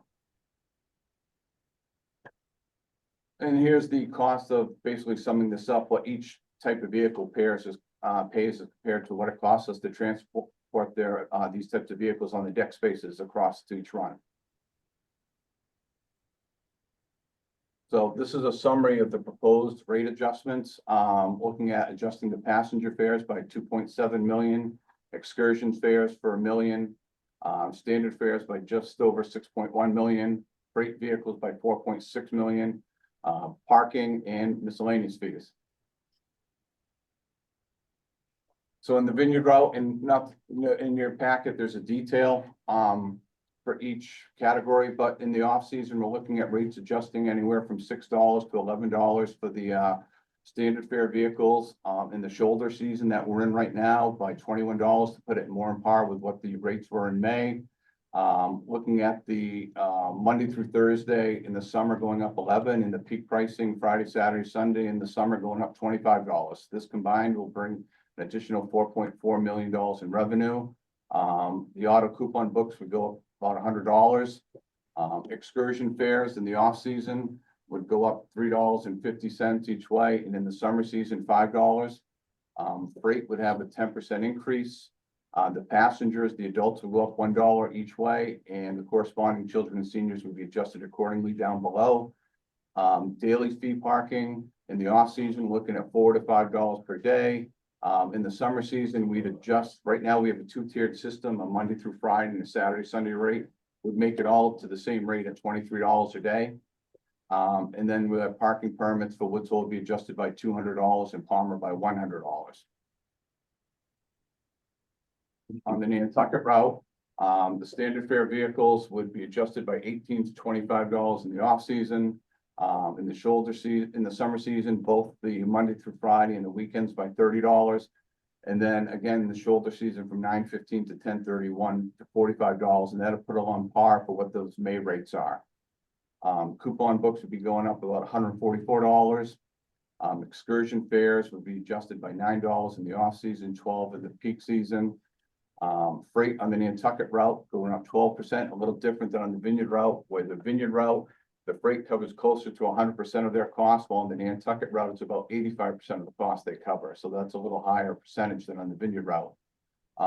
One-way adult on the fast ferry would be going up $4 one way, children $2. And the other corresponding fares could be seen there, and the same day round trip going $3, up $3. No adjustments for the conventional ferry on the Nantucket run. That would stay the same. We're not recommending any increases on the conventional ferry or the daily fee parkings on the Nantucket run at this time. Parking permits for both types of parking would go up $200 annually. Driver services for the commercial vehicles would go up would be proposed to go up $10 on a year-round basis. And for the passenger vehicles, only during the summer months, a $25 increase per drive-on. Barges would be going up $1 a ton.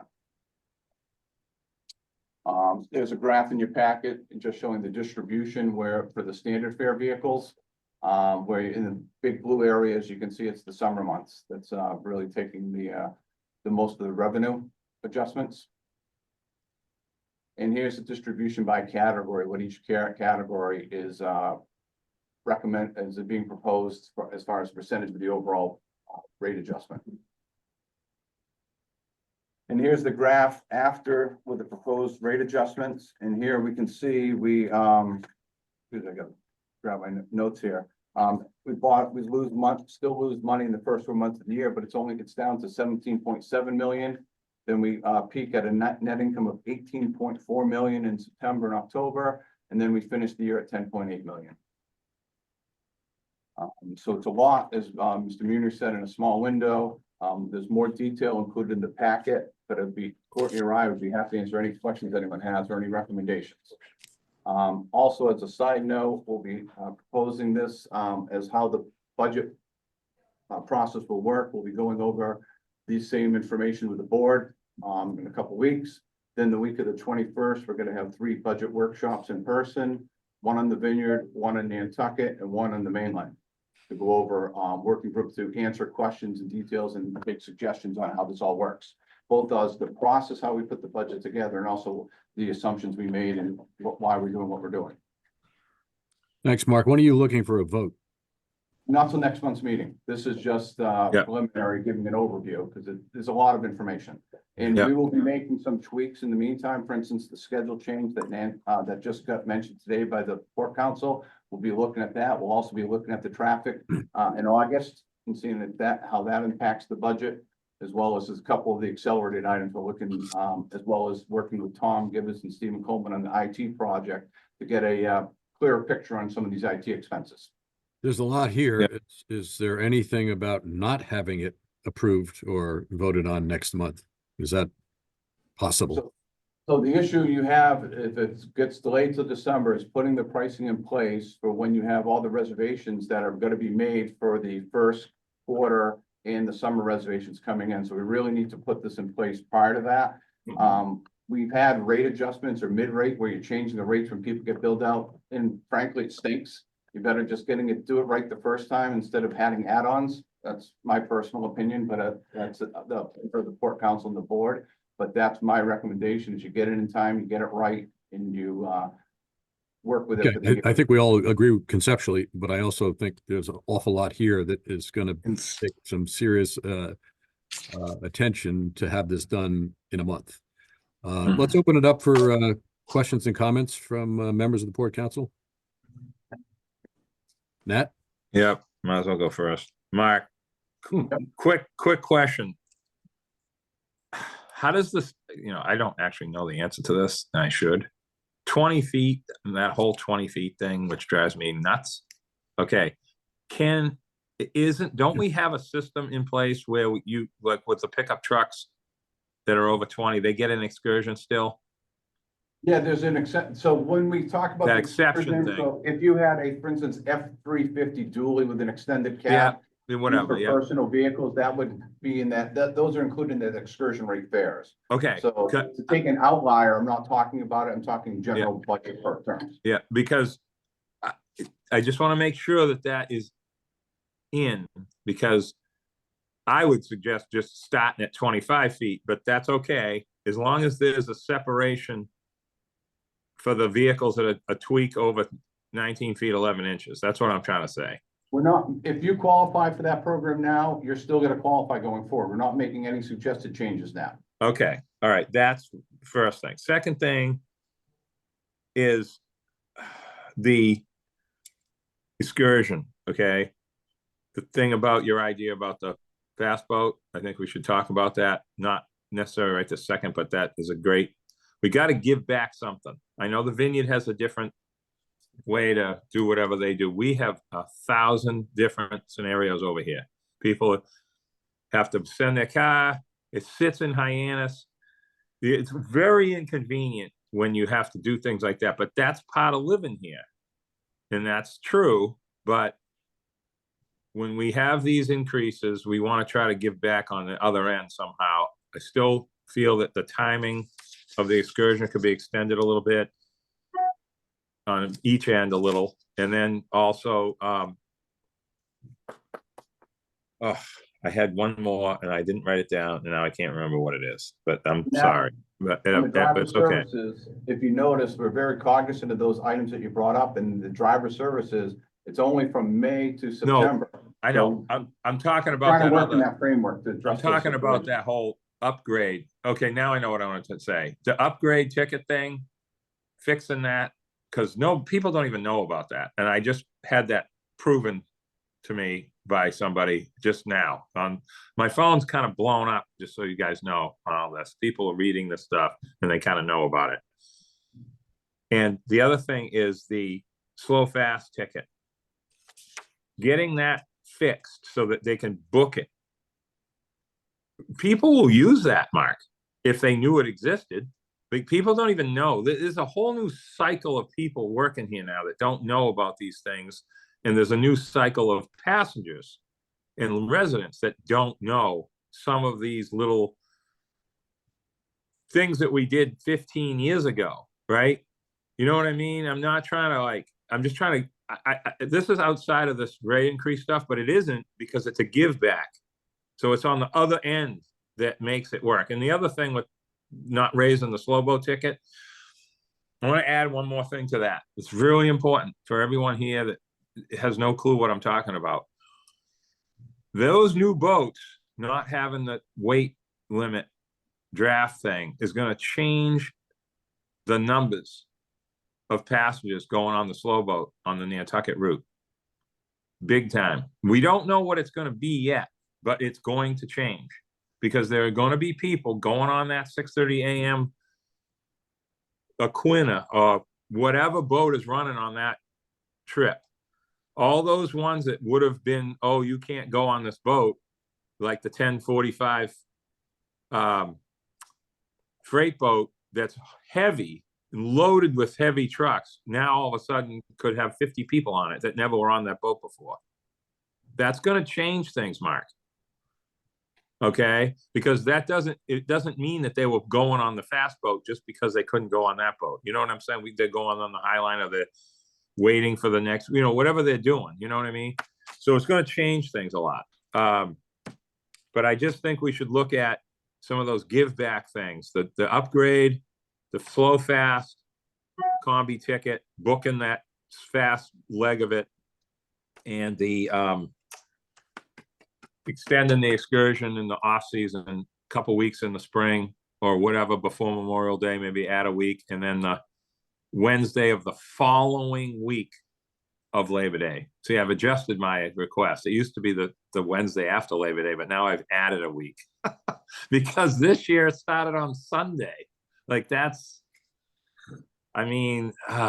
Okay. Thank you, Mark, very much. So Nat, we'll touch base on the upgrade and the slow fast combo, these mission driven type items that you're bringing up, and seeing what we can do to help the island resident experience. They're family friendly things, Mark. And that's what we need to be, we can't forget those things. That stuff matters. Thank you. We'll look at that and bring that up at next month's meeting. Yep, thank you. Joe, Rob, is there any chance that we could have a special meeting just on the budget before our meeting in November? Because there's a lot to comprehend here, and I know some people have to leave at 11 o'clock. I think that's possible. I think this is complicated. I think given the timeline that Mark outlined, it's almost inevitable. But let's see what other comments quickly. Rob? John? Well, just real quick, I mean, building on Joe's comment, another alternative would be, you know, for the chair to say, look at you guys, meaning all of us, should work with Mark over the next 2 to 3 weeks to understand the budget. And I know Mark has always made his time available to us. That might help. I know I would like to call Mark. I got a couple of questions and maybe encourage the rest of us to do so. Yeah, well, I think we're all here right now, and I'd like to make sure that we ask what we can ask right now or comment. Recognizing this is quite complex. Yeah, I'm also like sensitive to that 11 o'clock hard stop. Yep. I have probably 20 minutes worth of questions right now. Yep. Just Mr. Nowicki's got a question in the room. He's just, you can't see him. Eric, go ahead. Yeah, thank you. Mark, you know, I like what I see, quite honestly. I think you're on track. The one delta that I saw was parking.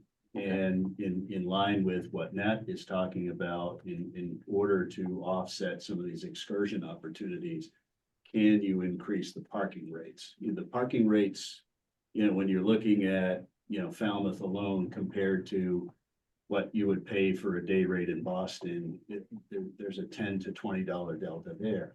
I don't know the Hyannis rates exactly, but I would like to see you increase parking rates, not considerably, but reasonably, in order for those offsets to occur, you know, focusing on the mission-driven initiative here. And I think it would be smart. I don't think it hurts anybody because those are the people that can afford to pay those increased rates versus the onboard tickets.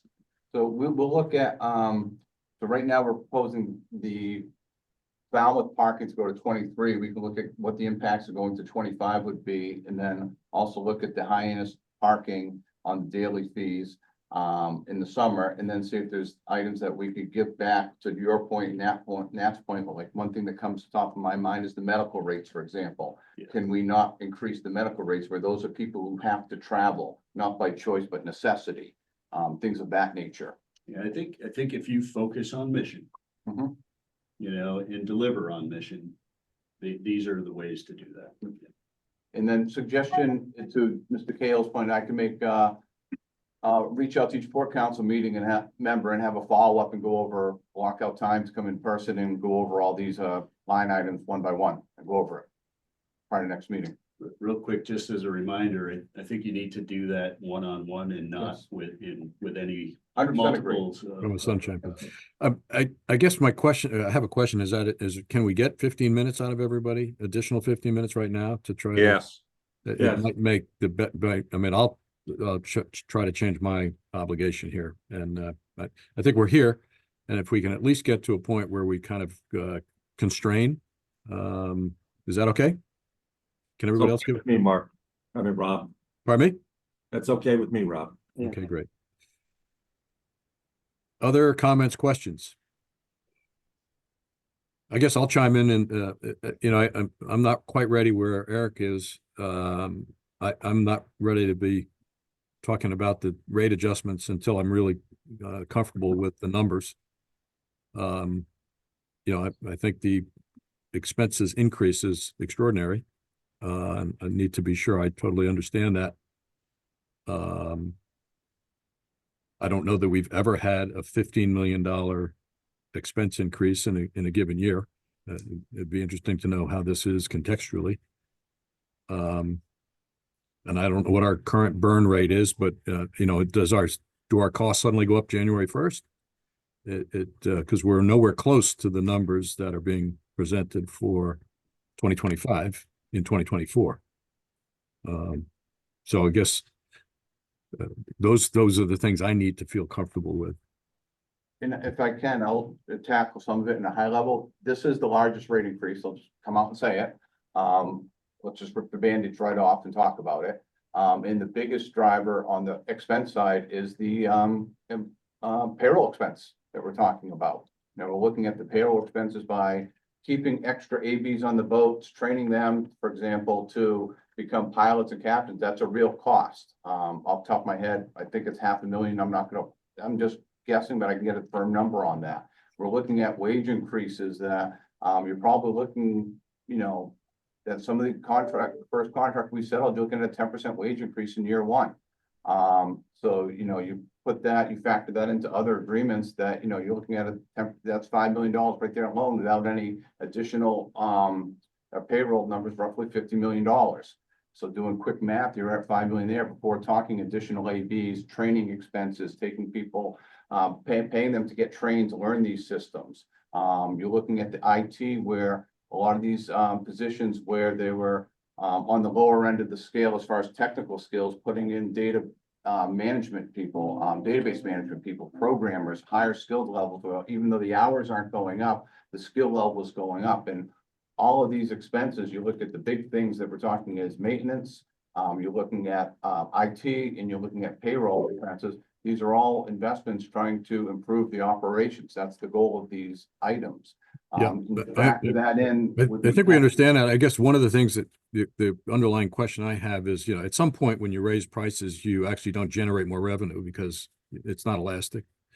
People, stop, changing their behaviors, and you don't want to find ourselves where we're raising rates so much that we actually don't generate the revenue. And I don't know if we've done that analysis enough to have a sense of that, because we're just making what appears sort of the assumption that you raise the rates, you're still going to have the same behaviors, and that it just may not be the case. If John? I may, Rob. I saw John first. All right. Thanks, Mr. Chair. I was going to wait to talk to you one-on-one, Mark, about this, but have you ever looked at where the market seems to be going in a number of industries where you have prepay and you also have stronger cancellations fees that are actually applied? I noticed we hear from those on the street that there's a number of cancellations which are coming from some of the bigger organizations that do bulk traffic. And if we impose cancellation fees and we imposed also the prepayment, is there another way to manage the revenue if not increase it? Sure. So to answer that, we do have, for lack of a better term, a prepay is when we look at everyone who's booking their reservations in January for May, October, May, June, July, and August. But those are really they're paying for the reservation when they make it in January and February for the summer months. The shippers, they pay 10% deposit, but then they get charged out when they get charged. We do have cancellation revenue where if the reservation isn't canceled in time, it's the cost of the reservation. You can use it later on, but the penalty is the full fare of the ticket. So to answer your question, we have those items in place already to promote good behavior, for lack of a better term, on the cancellation side. Rob. Yes. Yep. Sorry, I don't mean to. This topic right here needs to happen at the workshop thing, whenever that is going to be. I forgot the date. Rob's onto something, Mark. We've discussed for at least 10 years, me and you. This is a complex conversation. I'm going to throw in this for you guys on the Vineyard. Your cars are already parking over there year-round now. Ours have been doing it. You're seeing the numbers. Mark has all these numbers. The one-way car is no longer lined up at the boat like they were 15 years ago.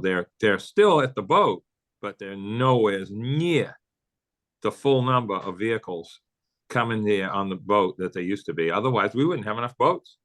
You'd be running 24-hour service to get these cars. They're already parked in garages right now. They just get started up, and we start complaining the second they pull them out of their garages. But they're already here. They came on the boat once.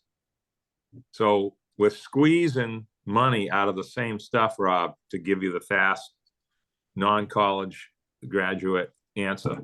That is exactly what's happening. We're squeezing money out of what has no choice but to come here.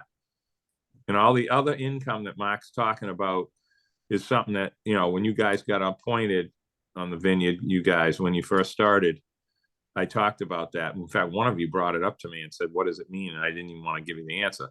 So but that's important as far as understanding that. About? Yeah, I remember when you asked me that, one of you did. But remind me, what was the I'm not talking about that right now. So it's all part of this system. And I'm glad that Eric brought up the parking, because we talked about that when we talked to Mark and Bob. The parking rates are low. But here's the other thing that's going to happen to us as members. People are going to be complaining about the service for the price. In other words, are we going to get improved service if we pay more? That's already have messages in my phone in the last hour about that. And that's something that we have to be cognizant of with the employees, with the system. It's very difficult for us to just suddenly be different just because it's costing more. That's a huge problem that we're going to be facing in this decade and further, because people expect more, better service, or better, you know, just overall, like, treatment. I don't know, experience, whatever you want to call it, right? And that's just, we need to try to fix that, but it's going to take time. Thanks for those comments, Nat. Eric, Okay. do you have something else you wanted to add? Yeah, no, I think, you know, the reality of where we are today, you know, as kind of a global economy, is prices are increasing dramatically in every corner that you look. When you're looking at healthcare and you're looking at salaries, you know, are almost doubling across the board in almost every industry. So I think, you know, when you're looking at this from a pragmatic standpoint, it is not only how do you meet your budgetary needs, but how do you, in fact, meet the mission-driven service. And I think, you know, there's some of the problems that this organization has been realizing over the past few years is maybe as a resultant factor of not having enough pennies invested in certain areas. And you know, I've been here only a short time, but you know, I am third generation knowledgeable about this organization. I was born into this company. My father used to sit me on the chair in the engine room on the Knobska to babysit me. The Knobska's, you know, engines would put me to sleep and I wouldn't get in any trouble. So I know this organization. And That sounds like why our insurance rates are going up. Yeah, exactly. Yeah, yeah. But well, we didn't have those rules back then. But at the end of the day, we really have to look at providing better service. And I think everything that this team has put together in terms of investment looks like it's going to pay off in the end. And this is a guy that, you know, looks at it as a generalist from every angle. And I, you know, in looking at the budget, I am a budget wonk. I am a policy nerd. I was blown away, you know, and literally the only question I had on earning opportunities was the parking, you know, but there may be other places. I love listening to Nat in Nat's industrial knowledge, because Nat gets it. Nat, out of all of us, you know, you say you're not the college kid, but I'm going to tell you, you're teaching us more than we're teaching anybody. So thank you. It's really important that you impart that industrial knowledge so we understand how to move forward. Thanks for that, Eric. I'm not there yet, but I could get there. Any other comments? I guess we have to figure out, oh, Gordon? Well, just to say, first of all, Chairman, thank you for your first question, because that was the new guy going, my head was spinning, right? So I'm like, are we gonna have this conversation next year with these numbers? It was just sort of good question.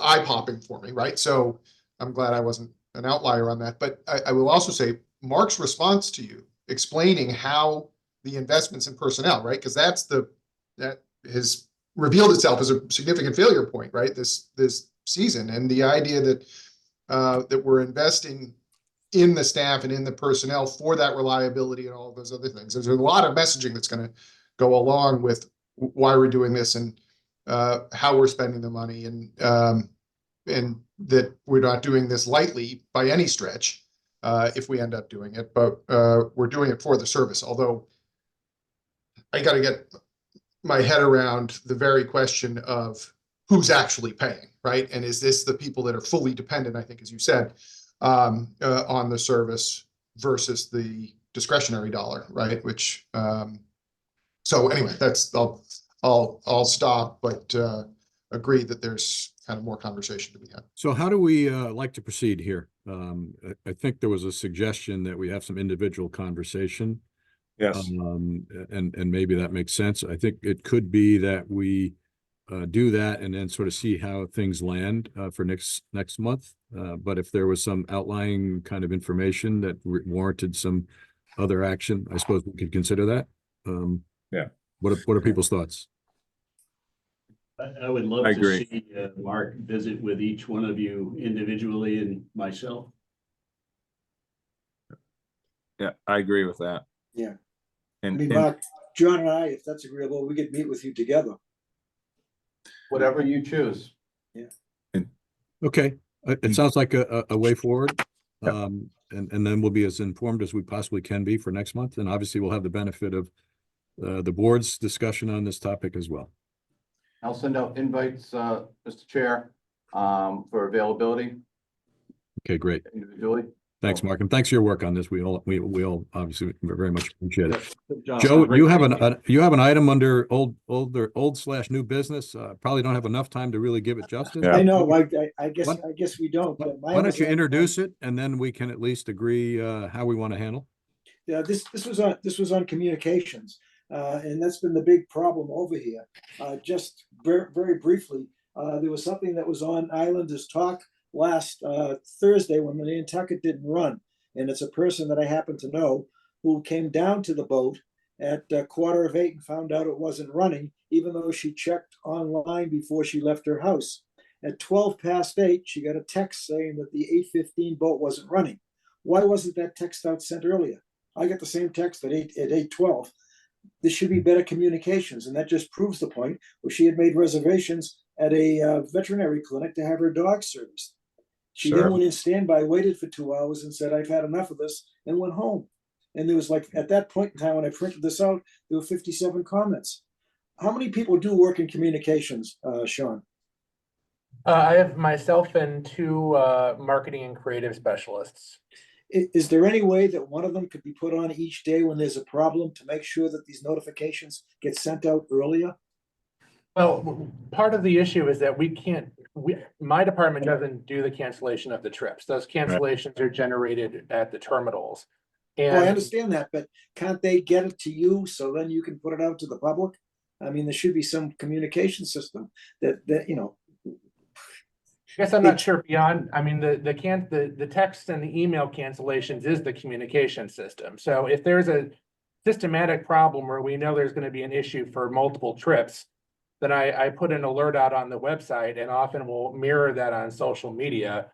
If it's a 1 or 2 trip incident, usually by the time that would happen, the issue has been resolved. So, you know, and Mark can speak more to the timing of the cancellations, but very often they don't happen until right before the trip is scheduled. So we don't know in advance if a boat is going to have a mechanical problem. So, you know, the issue of more notice, we give, I think, as much notice as we're able to, because we're trying to get that trip running until the last possible minute. Is that a fair statement? Yeah, but we knew this, that the boat never left Woods Hole to get to the vineyard for the 7 o'clock, for the 6 o'clock trip. So we knew it wasn't going to make the 8:15 trip.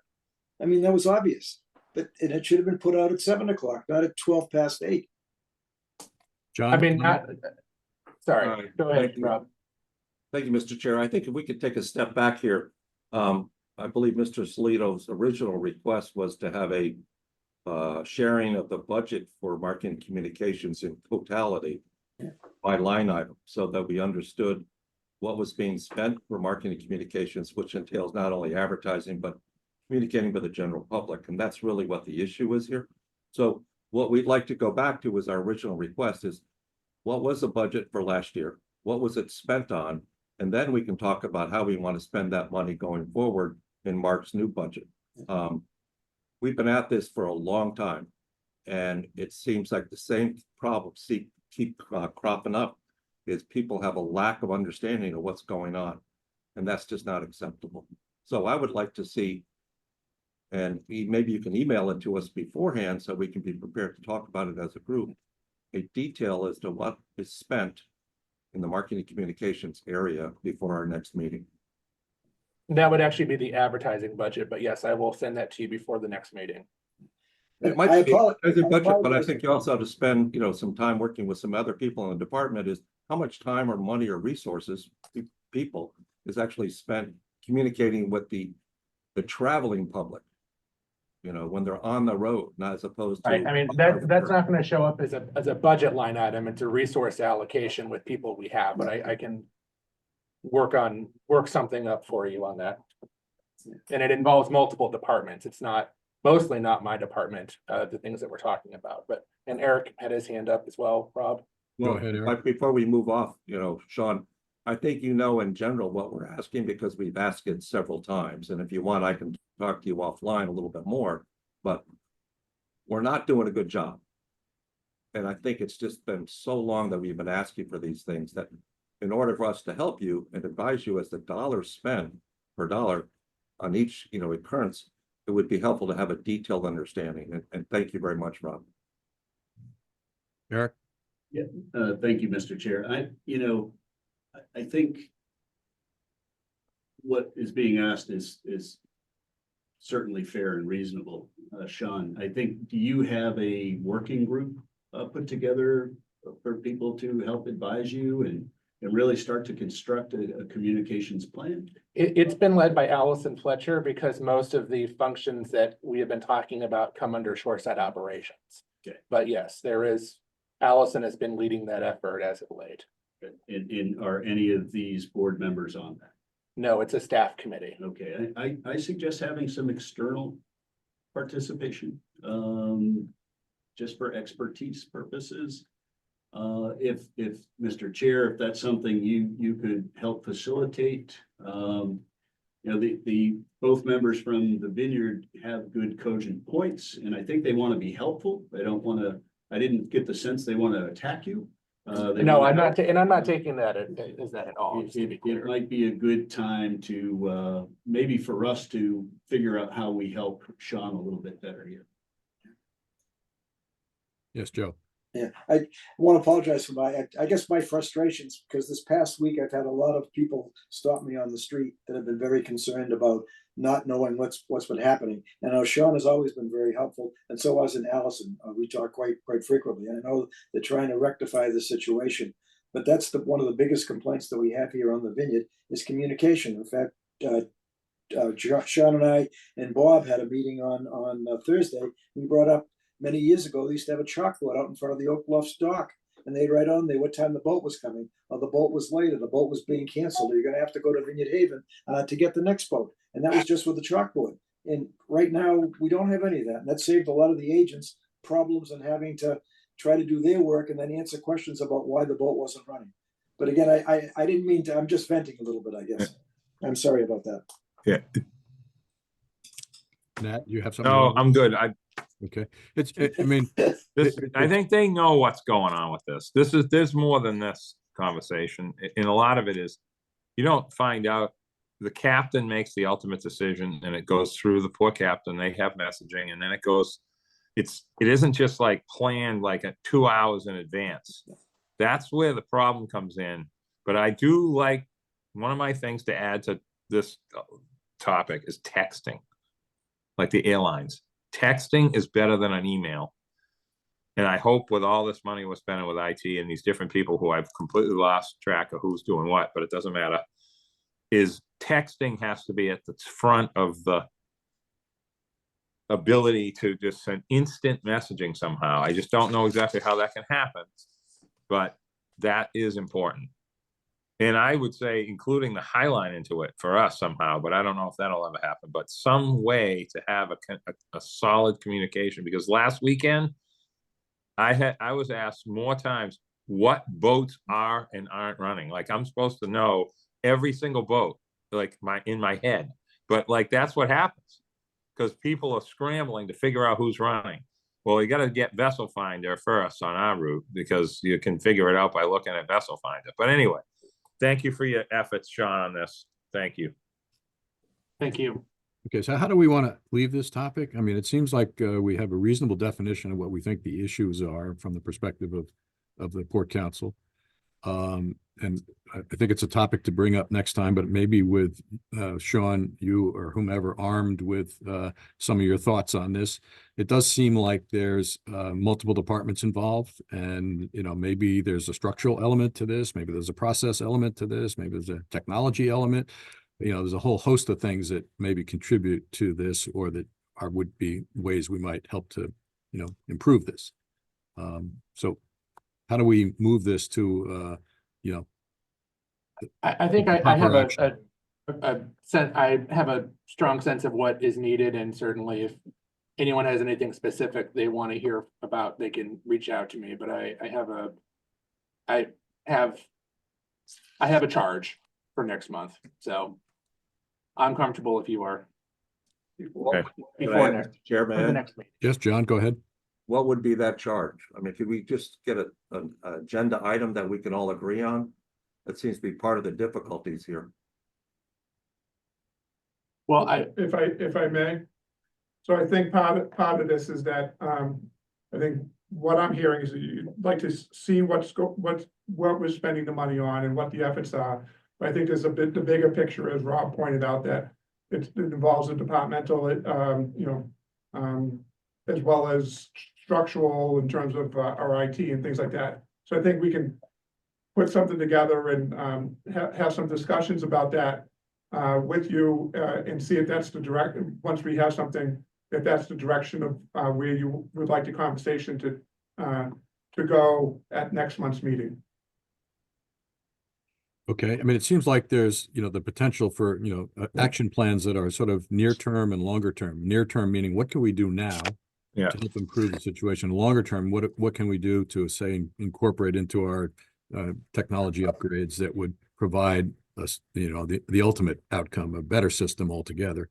But I think there's a pretty urgent need to address this urgently with what we have at hand. And if you don't mind, Mr. Chair, yes, John. Closing comment would be that for Eric and Gordon, I know Joe and I have been on this topic for at least 2 years, trying to get to some better place, and it's very frustrating when you walk down the streets of Martha's Vineyard and everybody stops and says to you, "What's going on?" We don't have a good communications plan where we're reaching the traveler. We don't have a good communications when we're not reaching the islanders. So whatever it takes, I'll let you guys solve that out internally. But right now, it's embarrassing again that we're not making improvements from 2 years ago when we addressed this face-to-face in a private meeting. Thanks, John. I think it's pretty clear. I don't think we have to take any specific action other than you've just heard all of the exhortation from our members. So let's have this as a topic next month. Obviously, that means it's going to compete with the budget, which is going to be another big topic. So maybe we have to think about some of the other elements on the agenda so that we have time to hit the most important topics. Mr. Jones is here in the room, and I see there's Peter at least. Is there any other board members on? We don't want to have any open meeting issues. Doesn't look like it, so. Do you want to? Can we go to public comment quickly, or? Mr. Chair, if we still want a quorum if I leave, because I have to leave, like as much as I don't want to. Is that okay? Oh, I think so. Yeah, we still have a quorum. Okay. Yeah. I'm wicked sorry. I'm like, it's okay now. mess. Thank Thank you. you. Thank you Thanks, guys Nat. so much. Nat. Thank you, staff. Appreciate your Very much. contributions, Nat. Take care. And I just wanted to steal 2 minutes here. I had more to do, but being the time and things like that, I want to bring you up to date here. We all know at the last meeting of the board, Bob put in his resignation. I was going to talk a little bit about that and read a letter that I sent to our board. But aside from that, we're moving forward. The first thing we're going to do is I'm going to appoint a committee of 6 to go over job descriptions of the new general manager. That's one thing. Number 2, that we, at our next meeting of the board, we will go into executive session and talk with Bob about his job description and, how that's going to fit. That may take, 1 meeting, it may take 2 minutes, but the bottom line is we are moving forward on this position here. I will send you a letter that I sent to the town of Barnstable explaining, what happened and things. And I know there's people don't know how Bob's contract works and things like that. But in any event, it's just more of an informative. There's a lot to talk about when you're trying to digest years of evolution on the budget and things, and with all the different programs that happen, a preferred phase and, everything else that's got to be incorporated.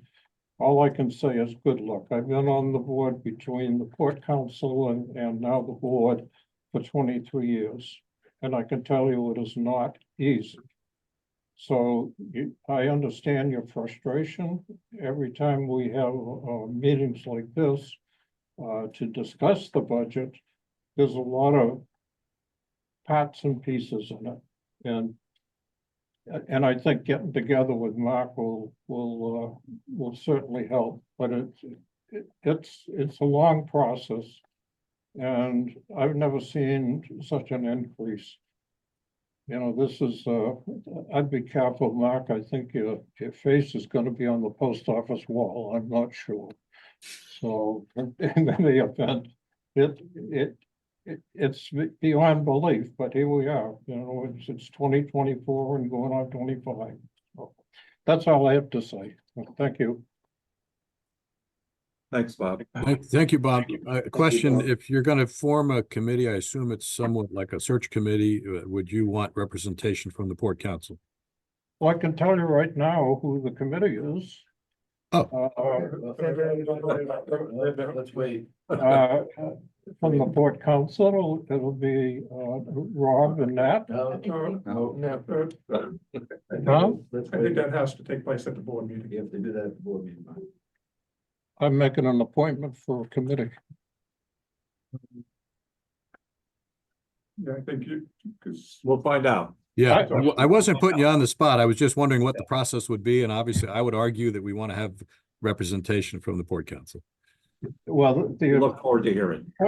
We don't need to know that right this second. No. The appointment will be made by myself as chairman, unless somebody challenges the chair, which I can say good luck. And we have some very good people on there. And that'll be, when the board themselves will go over Bob's contract as the hiring authority. And this is going to take just a little bit of a challenge, and there's a new position, and how it fits with everything, it's going to be open for discussion, but I think we're moving the right direction. So other than that, all I can say is good luck. I'm sorry that I already divulged who what part of the board is. Thank you, Bob. Appreciate it. Yeah. Can we move to public comment? If anyone has public comment on the Zoom, you can hit the raise your hand icon. No, Jason had one, but I think he signed off, so. I don't see anybody else, Rob. Okay. Do I hear a motion to adjourn? Yes. A second. Okay, let's do a roll call. We'll start with Eric. Yes. Joe, Yes. John, Yes. Gordon, Yes. Munir, aye. Thanks, everybody. Thank Very you. productive, Thank you. Well and run. thoughtful meeting. Thanks, everybody. All right.